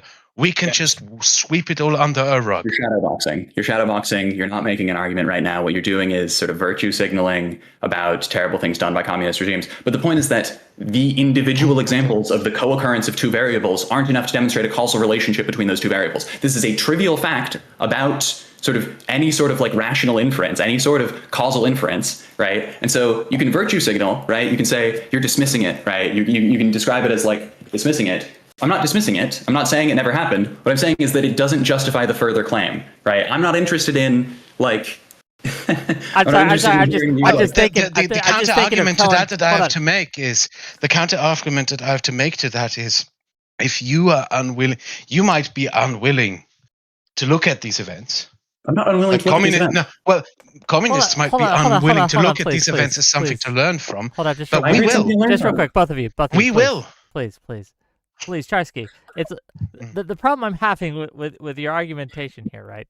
Is that it's like me calling up my girlfriend and saying, "Hey, I know that every single or most of the times that I've said that I was out with my friends, I was banging this other chick."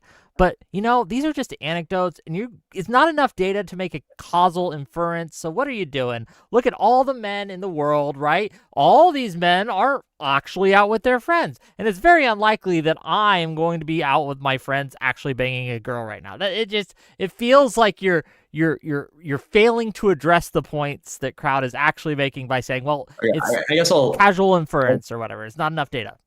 I think it's funny. That's all. Yeah, the problem there is that you do have sort of good reason because you do have this sort of strong inductive case, right? So I agree in that case it'd be unreasonable. But the point is you have to give that further argument that this is indeed one such case, right? And again, it would not be sufficient in and again, presumably you guys agree with this, right? Like, so an argument against liberalism can't be that currently liberals support Israel and Israeli soldiers are like, just got like 5 Israeli soldiers did sexual violence to prisoners on camera and got away with it. On that, we have to address that. We can't just hand wave it away and say, well, that doesn't matter. We have to say, well, yes, but in these other cases, liberalism has protected X, Y, and Z, and it does so. Or we can say, we don't actually believe that. Liberals, there are plenty of liberals who don't support that, etc. There's all sorts of arguments you can make. But what we can't do is simply say, well, that's just one anecdote, right? We have to actually address a point.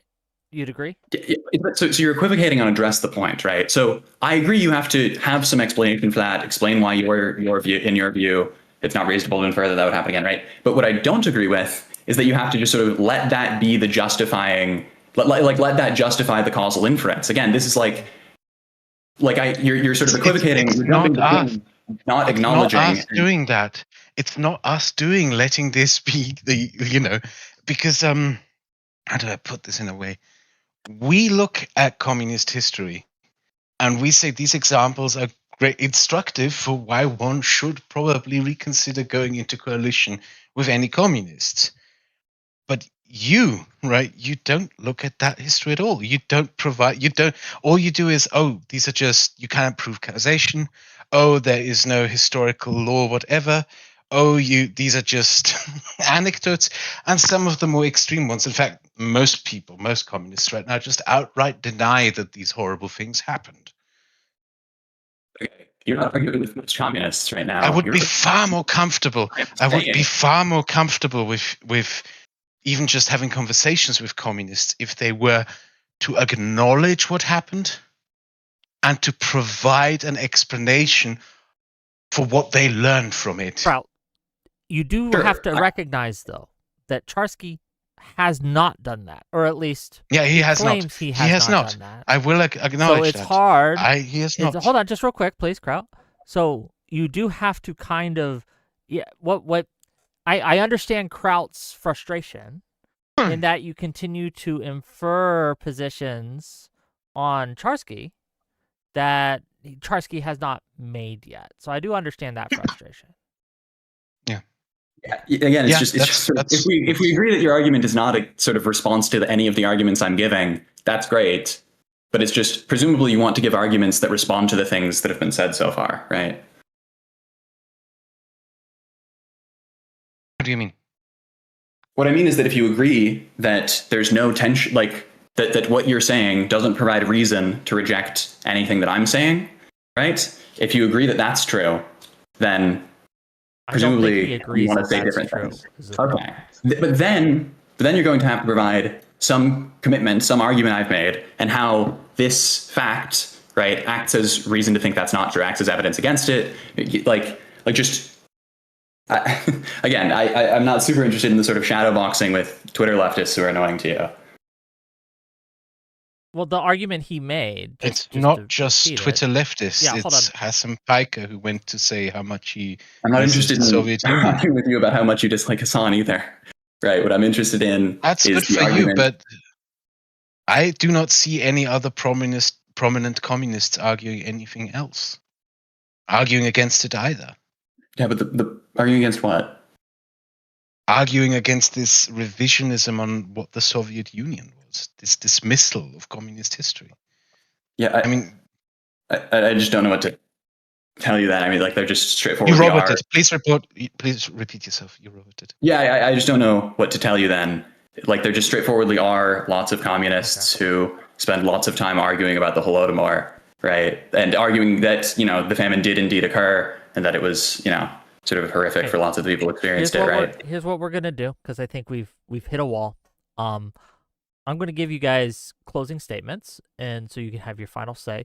And please shout yourselves out where they can find you. I've got links to your Twitter, Charski, and your channel, Kraut. Charski, you didn't give me a channel, so I couldn't link that.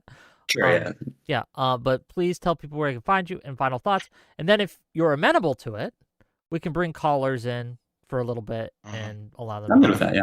Are you both okay with that? And I have thoughts too, and I've been biting my tongue this whole time, but... Sure, yeah. I mean, I can go first, or you can, Kraut, if you want. Well, we'll let you have the last word. Kraut, go first, and then we'll let you have the last word. Kraut, go ahead. Okay, this is this is like the first debate that I had on a stream in years. I'm not sure how well this went, and what I'm most interested in from the audience is your feedback. So, if you could give me your feedback on my Twitter is at Davosman. At _Davos_man, or any other ways. My Discord, I might even hang out in the server after a while. I might actually have to go and read the chat, but the thing I'm most interested in is right now is not shouting myself out, but I would like to know your feedback and give me your advice on how you think I should improve upon things for future debates. Thank you.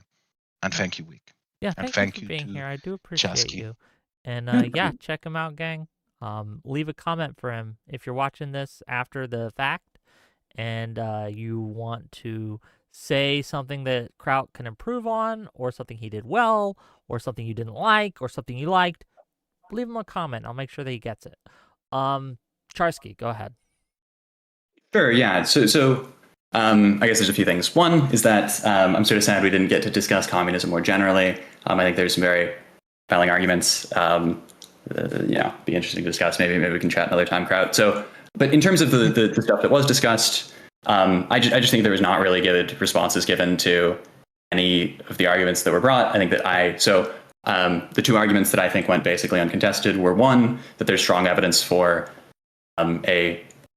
this mechanism where threat of radical upheaval pushes social democratic reforms and increasing democratization. Again, this is here I'm citing Acemoglu rather, and Robinson. Acemoglu is I believe he's the most cited currently living economist. This isn't some wacky, crazy, lefty thing. So I think that there is this. I gave this argument. Both that the incentives aligned, and also that there's this sort of historical regularity that when you have genuine threat of sort of radical upheaval, that pushes for elite consumption. You're roboting. Please repeat yourself. Sure. Yeah. So I gave this argument that when you have genuine threat of radical upheaval, elites are more likely to concede democratic and social democratic reforms. And so if you're interested in those, you should be interested in at least some presence of socialists and communists. And then I gave this argument that insofar as you're concerned with communist radicalism, you should want them in your coalitions because there's this strong empirical regularity that's been observed, and also these sort of game theoretic arguments that the sort of structure of the incentives change when you enter coalitions. And I think that neither of these went sort of sufficiently contested beyond just sort of trying to point to sort of specific examples. But again, that's just not how you should respond to these sorts of arguments, right? So here's maybe an analogy, right? So if I make the claim that there's this sort of observed regularity that when you work out, right, you gain muscle. Right. And then somebody responds, okay, but my friend worked out and he didn't gain muscle. I don't think that's really a sufficient response to the argument that's given there, because there's it's very difficult to isolate that sort of thing. Right. And also it's just entirely compatible with the observed empirical regularity. So I just think that neither of the arguments went really meaningfully contested. It seemed like there was this sort of shadow boxing going on where you wanted to yell at some Stalinist or whatever. I'm not a Stalinist, not super interested in defending Stalinism more broadly. So yeah, I was sort of disappointed that we didn't get into the literature, because I think the literature here is really, really fascinating. But yeah. Okay, well, thank Oh you. yeah, follow me on Twitter, I guess. Yeah. Yeah, thank you for being here. I linked your Twitter in the YouTube description. Everyone should go give him a follow. Let me first read a few of these super chats. Thank you for the super chats, the follows, the likes. If you enjoyed what I do, hit that like button, hit that subscribe button. And if you want to talk to either of these gentlemen, jump backstage. But let's get through these super chats. First of all, AK Batozai with 10, count them 10, Wick TV gift memberships. Thank you, sir. I really appreciate you. $10 from Lawson Harrison to say, I don't know why, but YouTube won't let me send this super chat. It let you send the super chat, buddy. So thanks for the $10. Congrats. $2 from Bad Horse 00 to say, this is for the Wick Ramen Fund. And it has a little ramen emoji. It's really weird. There's a bunch of people who love to watch me eat on stream. I had a roll for you guys on stream earlier, by the way. Like, I know there's a lot of people who like, I guess there's these gooners, these guys who get off to watching me eat on stream or something. They all goon together to it or something. And I guess if that's your thing. But yeah, I had a roll on stream for you guys if you guys want to do that. I mean, that's up to you. It's kind of gross, but whatever. And then Riz, what the fuck? Tier 2 member for 3 months. It might be worth pointing to the late Victorian Holocausts as a consequence of market liberal economics, akin to the communist atrocities. Thank you for the tier 2 member. Great Irish famine. What do you... Yes. Pounds, I should say, from Riz What the Fuck to say, Kraut is unfathomably based, direct, and brutal. Thank you for the $2. I don't want to be brutal. I don't want to be brutal. And here we go. Okay. Let's bring on some of the contestants here. I'll try to get you in the order you came on, but I wasn't paying attention, so. Hi, you're live. Hello, sir or ma'am. Yeah, well, fantastic. Hi, what do you got for these individuals? Yeah, well, I would like to interrogate Charski a little bit. That's good. I'll mute myself then. You can do that. Would you agree that if communists get actual power, then the policies they want to enact are most likely anti-democratic, alongside with maybe some others? You'd have to specify the case a lot further, right? Like, I think that obviously it's true in some cases, it's not true in others. I'm also just not like, I think democracy is a sort of instrumental value, but I don't think the arguments for it being a sort of non-instrumental good are very good. There's a book called written by a liberal called 10% Less Democracy that I quite like. But yeah. Well, simply put, you have got a uniparty in China, you had a uniparty in communist Russia, and I imagine most communists would like to implement something similar if they get full control of the state. Maybe most. Well, I actually don't know if that's true of most people. You've done this all night, Charski, and it's bothering me. Okay, let me just try this. Let me try this. Okay, say you have a daughter. Okay, you understand? She's going to college. She's about to go to college. We would both agree that most men don't rape women, right? They don't sexually assault women. Most men are pretty good, right? Would you still advise your daughter going into college to cover her drink when she's at parties? Yeah. Yes, because even though most men wouldn't do anything, there's enough out there that she should still be cautious. And that's the argument against accepting communism.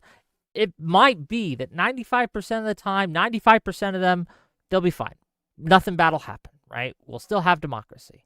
But the 5% is bad enough, and the risk is still there that we should still cover our proverbial drink in this case. Yeah, I guess if you think that, like, if you let the DSA further into the Democratic coalition, there's like a 5% chance they destroy democracy. I think it's higher than that, but yes. I think you're schizophrenic if you think that, like, the DSA, I think that there is more in all the places where communism has gained a foothold, most of them have ended in disaster and the destruction of democracy. Wait, but that's a separate. Wait, we agree that's. Well, I don't think that's true because, like. Well, let me ask you this: in the vast majority of the world, right, at some point, right. So repeat that. Repeat that last part. I'm sorry. Yeah, most places have had stronger communist movements than currently exist in the US at some point in their history. Most places. I don't know if I'd agree with like, most places, but I would agree with there's a few. Yeah. Okay. Can you mean like I don't know, just during the Cold War, right? Or even earlier, like during the 30s and 40s, like there was huge waves of like communist labor movements in a bunch of places. Like throughout most of Europe, communists have been vastly more popular than they are now at various points in their history. At most points, or in most countries in Western Europe, there was a period where communists had, because like communists right now are this like marginal kind of nothing outside of online politics, unfortunately. And like they've just had vastly more important political parties in the vast majority of Western Europe. Like I just have no idea why you'd think that. Because we can point to several examples in Europe, and I think Kraut went through many of them, where when they did get power, right, when they overcame the liberal consensus, they were able to implement their will, and their will led to destruction. And sure. if I finish my argument here, my argument is that the communists today in America, their goal is to subvert the Democratic Party. And while they may not currently have the power to do that, I want to keep that being the case. And it's much easier to solve them now because they're so small, and to keep them now because they're so small, than let them in, risk letting them grow, where they might get to a point where it's much harder to deal with. And so that's my argument, is that yes, they're small now, but that's no reason to let them in, because if we let them in coalition with them, their power will grow, and there's more of a risk. The risk increases of them being able to take over the Democratic Party, and I don't want to even risk it, not even a little. Here's maybe a question, right? Can you point to a single time in world history where communism has had sort of the level of support, like, after sort of communism arrives on the global scene, has had a similar proportion of support that it does today in terms of actual like members and parties and stuff, where it's led to communists ever taking power? So my contention is I don't think you're going to be able to. Are you asking where they've started as small as they are, and then it ended up that they overtook things? Is that what you're like asking? After my position is that support for communism in broad terms, obviously there's been a bit of a resurgence, but support for communism in broad, like thinking broadly, is at a sort of historic low in the US and globally. We're ticking up a bit.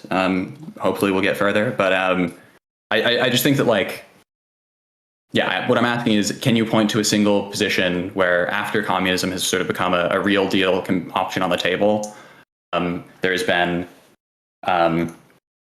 similar levels of like party membership as exists now, and they've ended up taking power?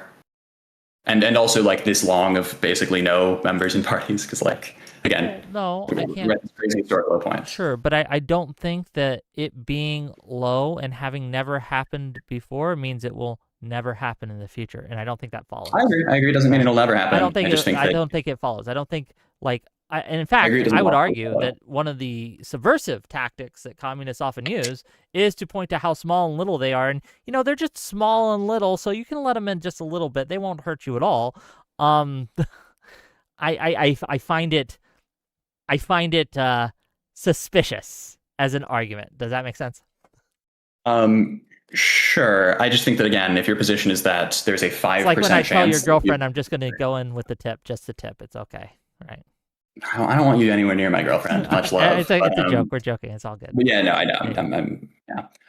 But yeah, no, I just like, I think you can build an inductive case that communists right now are not going to be, if they're led into the coalition, destroying liberal democracy anytime soon. Okay, thank you for that diversion, Wick, but I would say that's a nice pivot, Charski.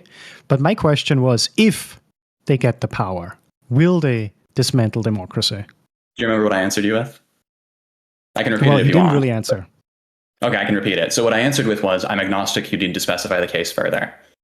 Do you remember me saying that? Well, again, and then I gave you two examples of countries that were controlled by communists or are controlled by communists, and they have uniparties, and I just want to know if you think they're going to get rid of the... of the democracy where we vote on Yeah. different parties. That specifies the case further. Like you're just sort of, it's like talking to a wall where like I'll say something and then you'll just repeat your position again. What I'm interested in is an answer to the question. Do you have such a thing? What is the question again? Let's open our ears, right? Let's hop onto the tracking Sure. train, right? Yep, So let's do the it. question was, currently I'm agnostic because you'd need to further specify the case in order for me to answer the hypothetical. So like, what does it mean to say that communists gain power here, right? Like, what's the mechanism? What's the, like, I think that, is it just like in all of the sort of possible worlds where communists have power, right? Are we doing possible world semantics? What's the... They have the presidency. Basically, they have control of the House, they have control of the Senate, and they have control of the presidency. Yeah, did they get this through like entering into Democratic government with means. liberals? Yeah. But sorry, did they sort of enter into a coalition with liberals? Because in that case, I think the answer is no. I don't think they're likely to. Actually, I think the answer more broadly is probably no. If it's how you describe, just because again, I think the incentives of entering Okay. and contesting things. I did not expect this answer, to be honest. I thought this would be an easy yes, because if you have a majority of communists in the House and in the Senate and in the presidency and maybe even the Supreme Court, and they are all ideologically committed to communism, I would think the answer would be pretty easy to say, yes, they're probably going to get rid of democracy at that point, because the vast majority of the population are then communists at that point to elect all of these representatives. And they want communism. Okay, do you think that it's very likely that if like liberals take the House, they're going to abolish the Republican Party? No, but that's not a core tenet of liberalism. So, I mean, you need to fucking lock in now, Brody. Okay? This is ridiculous. That's a core tenet of communism, right? You understand, for example, that there have been like lots of communists who argue for multi-party democracies, right? Like Engels ends up endorsing, well, that's controversial. I won't get into that. Is that the mainstream view of communism? Is that what generally communism is? A few handpicked examples where they are like, hey, we are communists, but we like pluralistic democracy? Yeah, there's a Or is the mainstream view of communism You got to let Charski answer. And this is the last question. Yes. So we gotta of course. cycle, so. Yeah, so there's a faction within the DSA called MUG that I'm pretty sure MUG is pro multi-party democracy, and there's like most factions within the DSA are pro multi-party democracy in their platforms. Okay. And the DSA is like the biggest sort of socialist organization in the U.S. And so I think like most communists in the U.S. are not like wacky Stalinists or whatever. They're like DSAers. Okay. Thank you, Certus, for calling in. I'm sorry we don't have much more time, and I'm sorry for taking up a little of yours, but we needed to do that. Okay, thank you. Bye. Certus, bye-bye. Hello, Lawson, you were here. Lawson, hello. What up? What do you got for the panel? Well, I posted my super chat, my actual super chat message in the chat, but you didn't see it. We'll say it now. You're here. Yeah, okay. So, I'm okay with like letting the commies hop aboard the liberal train, but like to me, I would feel kind of pathetic I'm not saying not you personally, dude, but like you can come aboard the lib train, but it has to be with understanding that like you're being used essentially as a cum rag, and like after we slay the MAGA dragon, you're gonna get discarded, because unless like I don't know, like I don't know why. That's not very nice. I guess my real question is I don't know why they don't just start their own party. I mean, to be clear, my actual position is that It's like once we. Sorry. No. You can finish your. I had a dream of this exact interaction. I'm not kidding you. Yeah, Like- yeah. I don't want to. No, go ahead. No, but this Was I in exact it? exchange, I saw it in a dream. I'm not kidding. This Oh, was like fuck. over a year ago that I saw this, and I'm remembering it now. Even the chat right now, what the chat is saying with Let Icarus Oh, I saying thought- he wanted you to say it. I dreamed this a year ago. I'm not kidding you. This is deja vu. It's crazy, but go ahead. Well, like, because like, if we're talking about the type of communism that I am thinking of, and that Kraut is also thinking of, and Wick, and everybody except for Cherokee, then it's like, okay, we're gonna team up and get rid of MAGA, and then like my MAGA is now like the communist. I mean, Because like if you we're want my not actual like answer- once they start saying we're gonna make landlords illegal, like well now, yeah, I'm sorry, go ahead, bud. Yeah, no. So I mean, this is to my actual Wow, communist. your audio, brother. Repeat that. No one could hear you. Brutal. Is it better now? Check, Yes, check. 1, 2. yes. Okay. My actual position is that I don't want communists in coalitions with liberals because I think it gives liberals sort of advantage and it de-radicalizes communists. And because I'm a communist, I want communists to continue their radical politics. I just think that it's really silly. I think the arguments against it from liberals are quite silly, quite bad, and there's actually very good arguments that it's sort of that they have prudential Bro, reasons. you just gave the game away though. Like, Say that again? He's saying you just gave the game away. He's like What do you mean? He's saying you're representative of other communists that don't really want to moderate. So Yeah, but okay. I agree that lots of communists don't want to moderate. But it's unclear how this. So why would we work with someone who doesn't want to moderate? Yeah, because there's strong reason to think that the incentive structures of actually being in a governing coalition sort of force moderation. Oh, well, I just don't find that compelling, but fair. Okay, Lawson, this is like to anything else? fact in political science. Like I just don't know what to tell you. I don't find it compelling in this case. So. I fail to consider good argument. Oh, well, hold on. Again, I gave you a counterexample. MAGA. MAGA has not moderated. MAGA started Tea Party. I'll give you an example on immigration, right? To win the election, they claimed that they were only going to be deporting murderers and violent rapists and things like that. That was their claim. That's what they said. That's what they preached from the rooftops. That's what they ran on. When they gained power, that's not what they did. They instead went more extreme. It's so extreme that people who previously were on board with what they wanted are no longer on board. Trump currently is 10 points under the water. That's a good, recent, current example of a extremist group that has subverted a party in the American electoral system, and instead of moderating, they went more extreme. So, Yeah, I mean, like like, you can give me what you're doing right now historical is, examples again- from other countries, fair, but in the American context, that seems to be the case, at least in the current state of things, that moderation does not happen. Okay, I don't think that you can infer that this sort of general empirical regularity is false because there's one counterexample. No, right? I'm not Like- referring because there's one counterexample. I'm saying that in this context, examples from Europe or other multi-party systems do not provide me sufficient evidence to what you're saying to be correct. And the studies that you're referencing reference those other systems. And I'm saying maybe in a multi-party system that might be the case, but it is not here. Okay, so to be clear, that I'll grab the paper, but Sure, please. it's a data set that includes the sort of majoritarian system that we have. It includes data from the U.S. and it also, although it's of course harder to sort of. Part of the reason why lots of the literature doesn't deal with the U.S. is because it's difficult to sort of consider what counts as inclusion within a coalition, right? Whereas in multi-party systems, you have this very easy, like, literal coalition in the government. But That's why I just would like say that it incentive- does not so- translate well to the American system because of the truth you just said right now, right?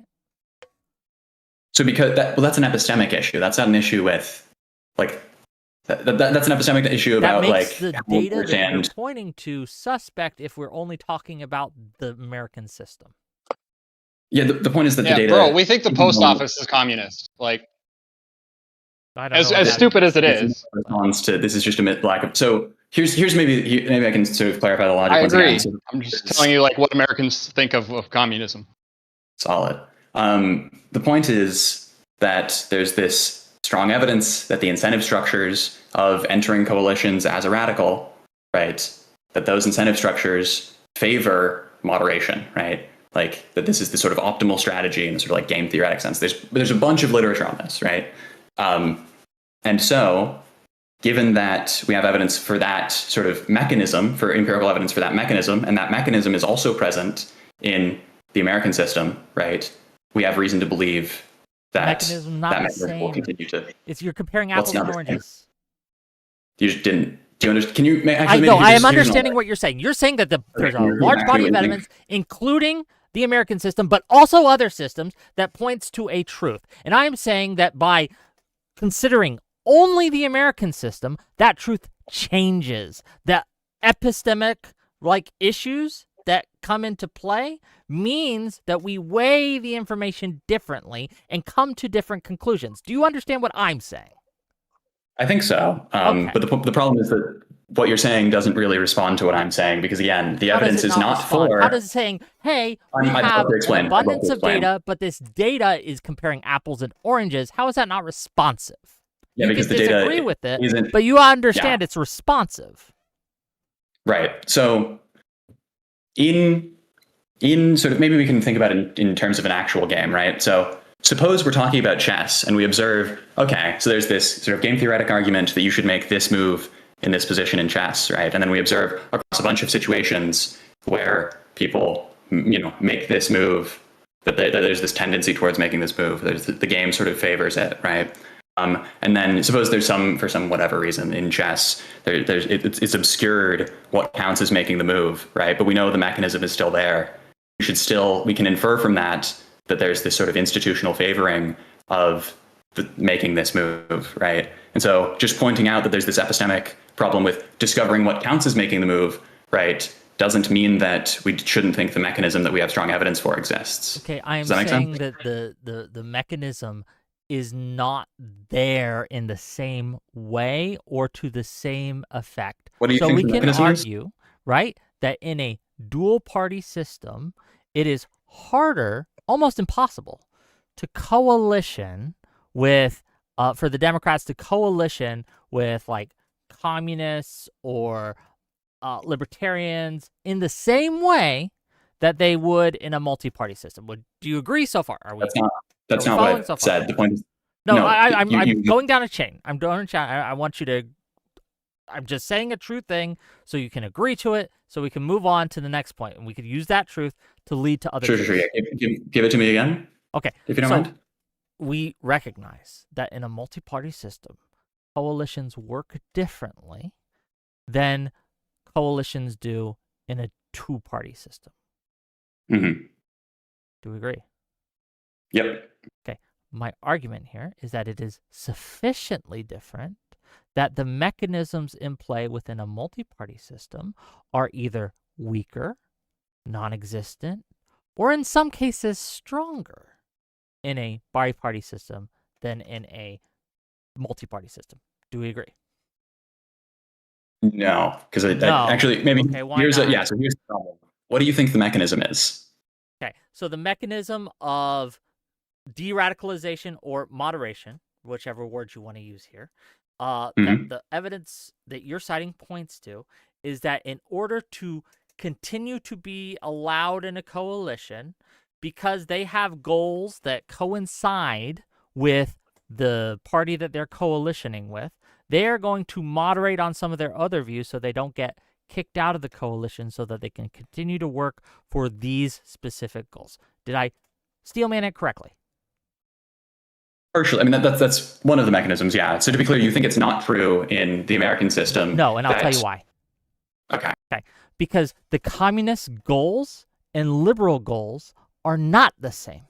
And in fact, the communist goals are specifically to subvert the Democratic Party because they know that once they get controls of the levers of power, the steering wheel, they don't have to listen to the liberals. They can simply subvert it. So instead of having a strong system that they are separate from, like they would be in a multi-party system, they would coalition, but they'd have their own apparatuses and own things, right?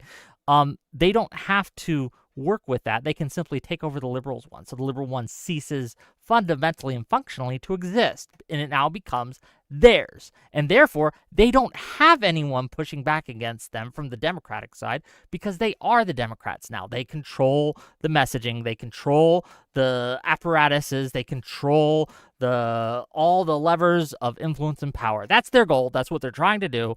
And that's why we shouldn't let them. Well, surely then, Wick, they would recognize the Holodomor. We'll let that one sit. So the problem is that this is also true in multi-party democracies, right? Do you know what entryism is? Like the strategy of entryism? Entryism, right? as I understand that that's also Well, just to make sure I understand it, because I think I understand, but I'm not sure exactly. Like, as I understand it, entryism is you get them started down. It's like pipelines, right? We're going to enter into, like, you start down our road, but then we funnel you to the more extreme stuff. Is that correct, or am I incorrect in that? Not really. So it's a strategy broadly. So the people it's most associated with are British Trotskyists, right? So it's this political tactic where members of some smaller group join a larger organization. It's in trade unions or political parties or whatever, to sort of influence it, shift it, and take control of it, right? The problem is that this is, Okay, I see, like I see where said, I meant originates in, yes, okay. right. So the problem is that this is present in both systems, right? Yeah, but it's not to the same degree, and the power is different, right? Like the efficacy of the move is different in the systems. What? How so? Sure, because in a multi-party system, the Democrats, the liberals, would simply move to one of the other parties that are more aligned with them. But when we have a dual-party system such as we have now, liberals are very, very unlikely to move towards MAGA. Like, very, very unlikely. So they are much more likely to allow and to go along with the entryism in order to oppose this singular entity that they hate. Whereas in a multi-party system, they could coalition with one of the other multiple parties there, and instead of the communists, and again, sideline them that way. Okay, so but what you're saying now is actually with just, my logic. Yeah. So what you're saying now is that, because you're just sort of confused about the sort of chain of reasoning, I think. So the point is that this is present in both systems, right? It might be more present, more effective in the United States, but the actual mechanism is still present, right? Which is that in order to get stuff done, you need to you need to moderate on your views, and need to sort of, the logic of political decision making. No, I don't think they do. Enters into play. I don't think. But sorry, you don't think you need to compromise in order to, like, how do you think that coalitions within the Democratic, like small coalitions within Dems right now work? So I can tell you what they're trying to do because I've seen it, right? Will that answer your question? No, well, maybe. My question is, again, it seems like this is just going to generalize to all sorts of, like, if the idea is that there's no, like, why don't we see a continued radicalism from, like, environmentalists who joined the Democratic Party or any of these people, right? Hold on, we can see continued radicalism. Have you not looked at Stop Oil and all these other Operation Extinction? Ironically, these people are more active in Europe than they are in the US. But I agree that there is some radicalism, but the point is that, again, there's this empirical regularity in both systems, right? Again, I disagree, and I'll tell you why. Okay? Because what communists currently are trying to do, at least in the American context, is they are saying liberalism has failed. The establishment, the donor class in the DNC has failed. Therefore, you need to stop listening to the liberals and start listening to us. Allow us to drive policy. Allow us to drive the ship, to steer the car, whatever analogy you want to use there. And we will be victorious against MAGA in a way that you have failed to be. And my concern is, once we cede these levers of power that they want us to cede to them, they are not going to give them up. They would have no reason to give them up. They would have no incentive to give up leadership because we've given it to them. And they can simply use that leadership to accelerate the destruction of democracy in America. And then they have this false belief, in my opinion, but they really do believe that their, communist utopia, socialist utopia will rise from the ashes, and they will be victorious against the fascists, and all will be well, and everyone will be happier under their system than under the previous liberal order. That is the reasoning that they use. That is what they say they want to do. Why should I not believe them? Yeah, because everyone else also says the same thing, and we observe this empirical regularity, right? This empirical regularity that includes... the empirical regularity is evidence for the mechanism. Agree? Okay. Once again, even if something only happens most of the time, if there is a strong enough reason to believe that 20 to 30% of the time it won't happen, that's enough for me to say no, thank you. So I would even Okay. might Again, even cede to you that in 60, 70, 80% of the cases you would be correct, but that 20% is enough for me to say I'm not going to risk it at all. Okay. So to be clear, you think that there's like potentially a 40 or 30% chance that if you allow the DA in, if we go down and we coalition with communists, it will grow their power. It will make them more attractive. It will normalize them. More people will see them as moderate and start going down that road, and they will advocate for more and more extreme ideals. They will push the Overton window in such a way that it could lead to there is a very real risk of it leading to the dissolution of democracy in America as we know it. Mm-hmm. Okay, I guess we've been circling this for a minute, but again, I suppose I get a question in? Say that again? And then we're going to let you go, Lawson. Unless you pay me $100. Okay. Yeah, so would communists be willing to... Do you mind if I finish what I was saying? Oh, sorry, go ahead. Yeah, I'm sorry, go ahead, bud. Thank you. So if you think that there's a 30% chance that what makes the difference between communists succeeding and communists not succeeding is whether or not you let the DSA in with the Democrats, I agree that this should be compelling. I just think that the fact that you can't point to another example ever of a society where communists had this tiny amount of support, they were led into a coalition and they, overtook it, is I think maybe you should be skeptical that there's a 40% chance that this is the case. I can think of an example. Go ahead, give us an example. Yeah, go for it. It's how the communists took over in Hungary. The first free election, because Hungary was a largely agricultural country, the most popular party was the Smallholders Party, which was a party of farm laborers. Hungary was economically dominated by large aristocratic farming estates. The aristocrats had put the fascists to power during World War II. After World War II, the aristocrats were driven out. The agricultural, like the Farm Laborers Party, was elected, and their program was basically, we're going to take these large estate farms and divide them up amongst the farm laborers. And they won. They consistently won. I think 2 elections, and the communists couldn't get into power. But there's a caveat to what I have to say. What happened is that the communists forced they forced the Agricultural Labour Party into coalition with them. But the way they did it was through violent threats, etc., and they were helped by the NKVD, by NKVD agents from the Soviet Union. And that's a bit... Also, wait, sorry, to be clear, at what period in Hungary's history were there as few members of active communist organizations as there are in the US right now? Like, what year would you think? I think, again, the big popularity of communism was like in the late 19th century. No, I agree with that, but I'm asking, when was it? Because what I was asking for was probably an example. Probably now. Like, there's less popular probably than in the US right now, I would guess. Sure. Well, I agree. But I don't think that's a example of, unless you think that communists are going to seize power in Hungary quite soon. I wouldn't know. It's more of a testament to like the power of threats and violence, of bringing violence and threats of violence into politics. Sure, but I just like, even if everybody was everybody in a communist organization in the U.S. right now dedicated themselves to like protracted People's War or whatever, maybe you just, I don't think that they would be able to force the Democrats into coalition with them. In fact, I think they would be like super quickly crushed, and I think that they would be like, I just think there's zero reason to believe that there's enough active communists in organizations right now. Like, we're gonna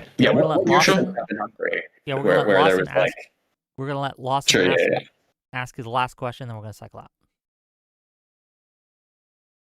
Thanks, bud. So assuming this is like a traditional communist party, and with a coalition with them, would a compromise they would be willing to make be something as big as like giving up on like the labor theory of value? I don't think that most communist parties' central commitments are theory of value. I think they would probably be willing to sign something that says the labor theory of value is false if it got them, like, the ability to make political decisions. But would that be true? Would that just be something they believe, or this goes back to what Kraut was saying? Like, do they believe that? Is that why I they're don't think signing it, or? I don't think they would. I don't think that most communists right now have strong opinions on the labor theory of value, such that. So if you're asking if they could just magically just decide to believe something else based on what's prudent, I don't know. That depends on your sort of like I don't know if you're a doxastic voluntarist or not, but I'm not. I don't think that people's beliefs work that way. And Joe College over here with the big words. Sorry, doxastic voluntarism is just the idea that you have sort of that it's you have strong choice, strong ability to choose your beliefs, right? That there's different ways of formulating it, but yeah, I don't know why that. I don't know why you're asking that. Okay, Would give all right. value. Like, so maybe I don't know. Do communists even believe in the labor theory of value anymore? Some I'm not do, asking some what don't. they like. Yeah. Okay. Like it Fair depends enough. on. It's also there's like super huge debates on what's even meant by the labor theory of value, right? Like I'm a believer in a very sort of heterodox version. There's this sort of monetary labor theory of value. This guy named Ricardo Bellafiore, 98 paper on it, but I reject like the sort of traditional formulations. I think those are false. Lawson, thank you for calling in. All right, We do fair have enough. to get Thanks, to the bud. next guy. Okay. I love you, buddy. And give me more money. Okay. Hello, you're live. The goat. You're muted Sample. on your end, sir or ma'am. Oh, wait. Yeah, that's right. What's up? Okay, so I have a few questions. I wrote them down. Give me a second. Okay, for one, just to get it clear, this is a question for Kraut. For at least the first half of the debate, it happened like 5 or 6 times, and that annoyed me a little bit. Charski would rephrase it or like phrase his view all the time as like it's not about like kind of a deal between communists and liberals that are like, trust me, guys, include us in our coalition and then we'll moderate. Trust me. It's not about that. It's more about there is an incentive structure that game theoretically leads to their moderation, right? So it's not about like a trust. In fact, this structure makes them oppose communists being included in the coalition, because then they will be more moderate, not because of a promise, but because of like a natural consequence of incentives. So do we understand that's a different thing than saying like, trust me, bro? Not necessarily, because I know a politician who was part of coalition negotiations in a social democratic conservative government, and who was really interested in this, explained to me how that came to be after the election. And it's a very different thing to what I'm seeing and hearing described. Right? They didn't hack at each other. Like they hacked at each other during the election campaign, right? Because they were opposing parties. But then they had to get together into a room and they went through their respective campaign promises and they had conversations about what is most important to us to achieve in this government, what would be the most important thing to us, etc. Like it was entirely focused around compromises. What I'm mostly seeing from most communists online is this constant give us everything or nothing, hack, and not just that, also really just attempts to drive us away. Like I would not be here, I would not be engaging in liberal spaces online, and I wouldn't, like, I'm being frank with you, and doing these debates, etc., if I hadn't spent the last 2 years under 4 years actually, near constant, vicious, nasty attacks by commies who try to drive every fucking liberal creator off the internet. Right. And that hardened my position to the point where I'm like, no, I can't take these people sincere. Right. I don't believe these people are sincere about getting a compromise. Wait, part of the if I can, part of this, Charski said, and I'm speaking for Charski, but that it is evidence in favor of his position because you're citing your bad experience. I mean, there are like, I mean, anyone can look at your comment section. There are like antisocial freaks, but like, yeah, you'll have a bad experience with the communists on the internet. But his point is, yeah, these are communists on the internet, not the ones included in the coalition. It's evidence in favor of his position that the ones not in the coalition are the radical ones. But if you include them in the coalition, not because of a promise, not because of trust me, bro, but because of natural incentives, you will get more moderate communists, which it's a thing he doesn't like. Yeah, it's a risk that I'm not willing taking. Okay. Willing to take. Yeah. I cannot okay. place the trust in them. Is that? Okay, Do you have fine. another question? Or I'll mute myself if you I have have questions. for Charski. I have for Charski. Okay. Go for it, go for it. Yeah. So for one, and I've only spent like 20 minutes on this. I've not read any paper through. I just like looked at a bunch of abstracts, but like I'm finding other papers that don't seem to align with like this idea that these, including populist or radical parties in a coalition, makes them more moderate. Now, granted, these two that I've looked at right now are like from 2026, so maybe they're like really fresh. But like this one by Marini, 2026, right? This paper finds that at least the perceptions of like these these radical parties in like 29 or what was it? Yeah, across 20 European countries does not like they don't seem to have an effect on. They don't seem to be perceived as more moderate as they're included in the coalition. That's one thing. So it seems like it's more shaky, but I don't know. I've not spent that much time on this. I mean, yeah, we can talk. I can send you the what I Well, read. send me everything you have. We'll nerd out about this in DMs like we do. That's fine. Yeah, sure. Another thing is there seems to be selection here. It seems like if I'm a liberal coalition, I'm gonna select like I'm only gonna have a coalition in the first place with parties that I can trust to moderate. So there seems to be a selection here. It's not necessarily a causal effect what we're observing. It might just be that we're observing only the coalitions that had formed. So liberals might only be willing to. Yeah, it's kind of survivorship. Survivorship implies that these other coalitions existed and just died out, and we cannot observe them in the data. I'm more saying it's selection. Effect, right? It's like, for example, if I say all the people who answer my poll answer that they really like taking polls, so the average person must really like taking polls. Obviously, that's false. Similarly, if we say parties that radical or communist or whatever parties that were in a coalition seem to moderate over time, well, it might only be a certain type of communist party that will even get into a coalition in the first place, and that might not be like Chenk's nephew, who says openly our point is to corrupt or not corrupt necessarily, but like agitate and coerce the party from within, right? So it might be different. Yeah, there I think so. Yeah, I guess there's a few things. One is that so I agree this is a potential. There's a potential selection effect.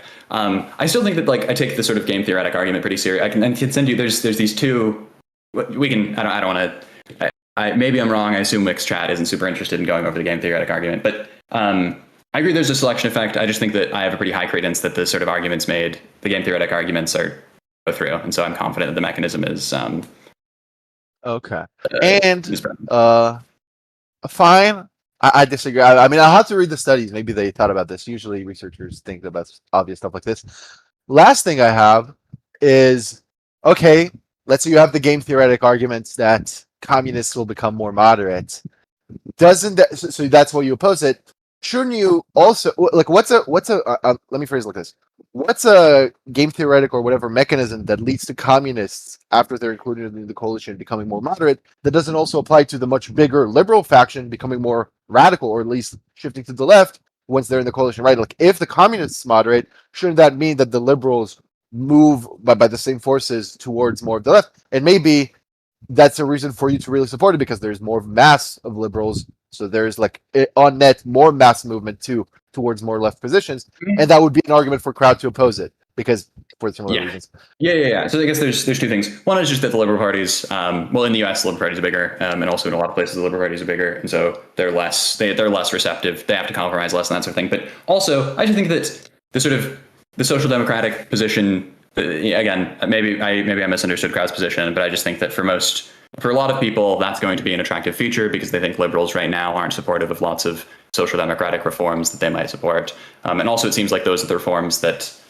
those are the places that they're most willing to sort of budge or pivot on, right? So, so I agree that if you're sort of strongly opposed to a more sort of social democratic, further than center left politics, that'll be a reason to not support it. But insofar as anyone here is supportive of these kinds of social democratic reforms, I think they should be supportive of it. Okay. Thank you. Well, yeah, I'm gonna wait before I go. Yeah, send me all the whatever studies you think are relevant, and before I go, shout out to Bailey. Okay, she's spamming my DMs right now. That's not funny, but yeah. Okay, bye. Have fun. Bailey your girlfriend or something? Is he cucking you right now? What's going on? I don't know. No, I don't know who Bailey is. I don't think. I don't know who Bailey is either. I thought he was just taking a shot at you. To them, certainly. Yeah. Last caller, and then we're gonna close it out. Hi, you're live.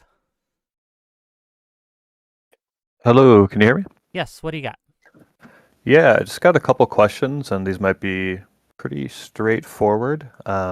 I just kind of wanted to clarify some of your positions. This is for Charski, and then maybe try to resolve one point of contention that I heard. And forgive me if you guys talked over this already. I only caught maybe half of the debate. I guess first I'll ask, or maybe you can just tell me. You had mentioned radicalist or radicalism and radical communism. Are you a Marxist-Leninist? Are you an anarcho-communist, or? No to either of those. It depends what you mean by Marxist-Leninist. I'm not like a Stalinist. I am like, sympathetic to some arguments Leninists make. But if you want my like general position, it's probably closest to something like left communism. Sort of historical tendency, but I disagree with lots of them. Just sort of, it's vague affiliation there. But my sort of applied positions end up being pretty close to sort of left communist. Sure. Okay. Can you explain what you define radical communism as? In what context? Because I don't know if I used the term radical communism. If I did, I was probably just talking about like a more. It was when you were talking to Lawson, and he was talking about how you had given away the game, and you would act like that wasn't anything special. So I'm curious what you mean by radicalism and radical communism.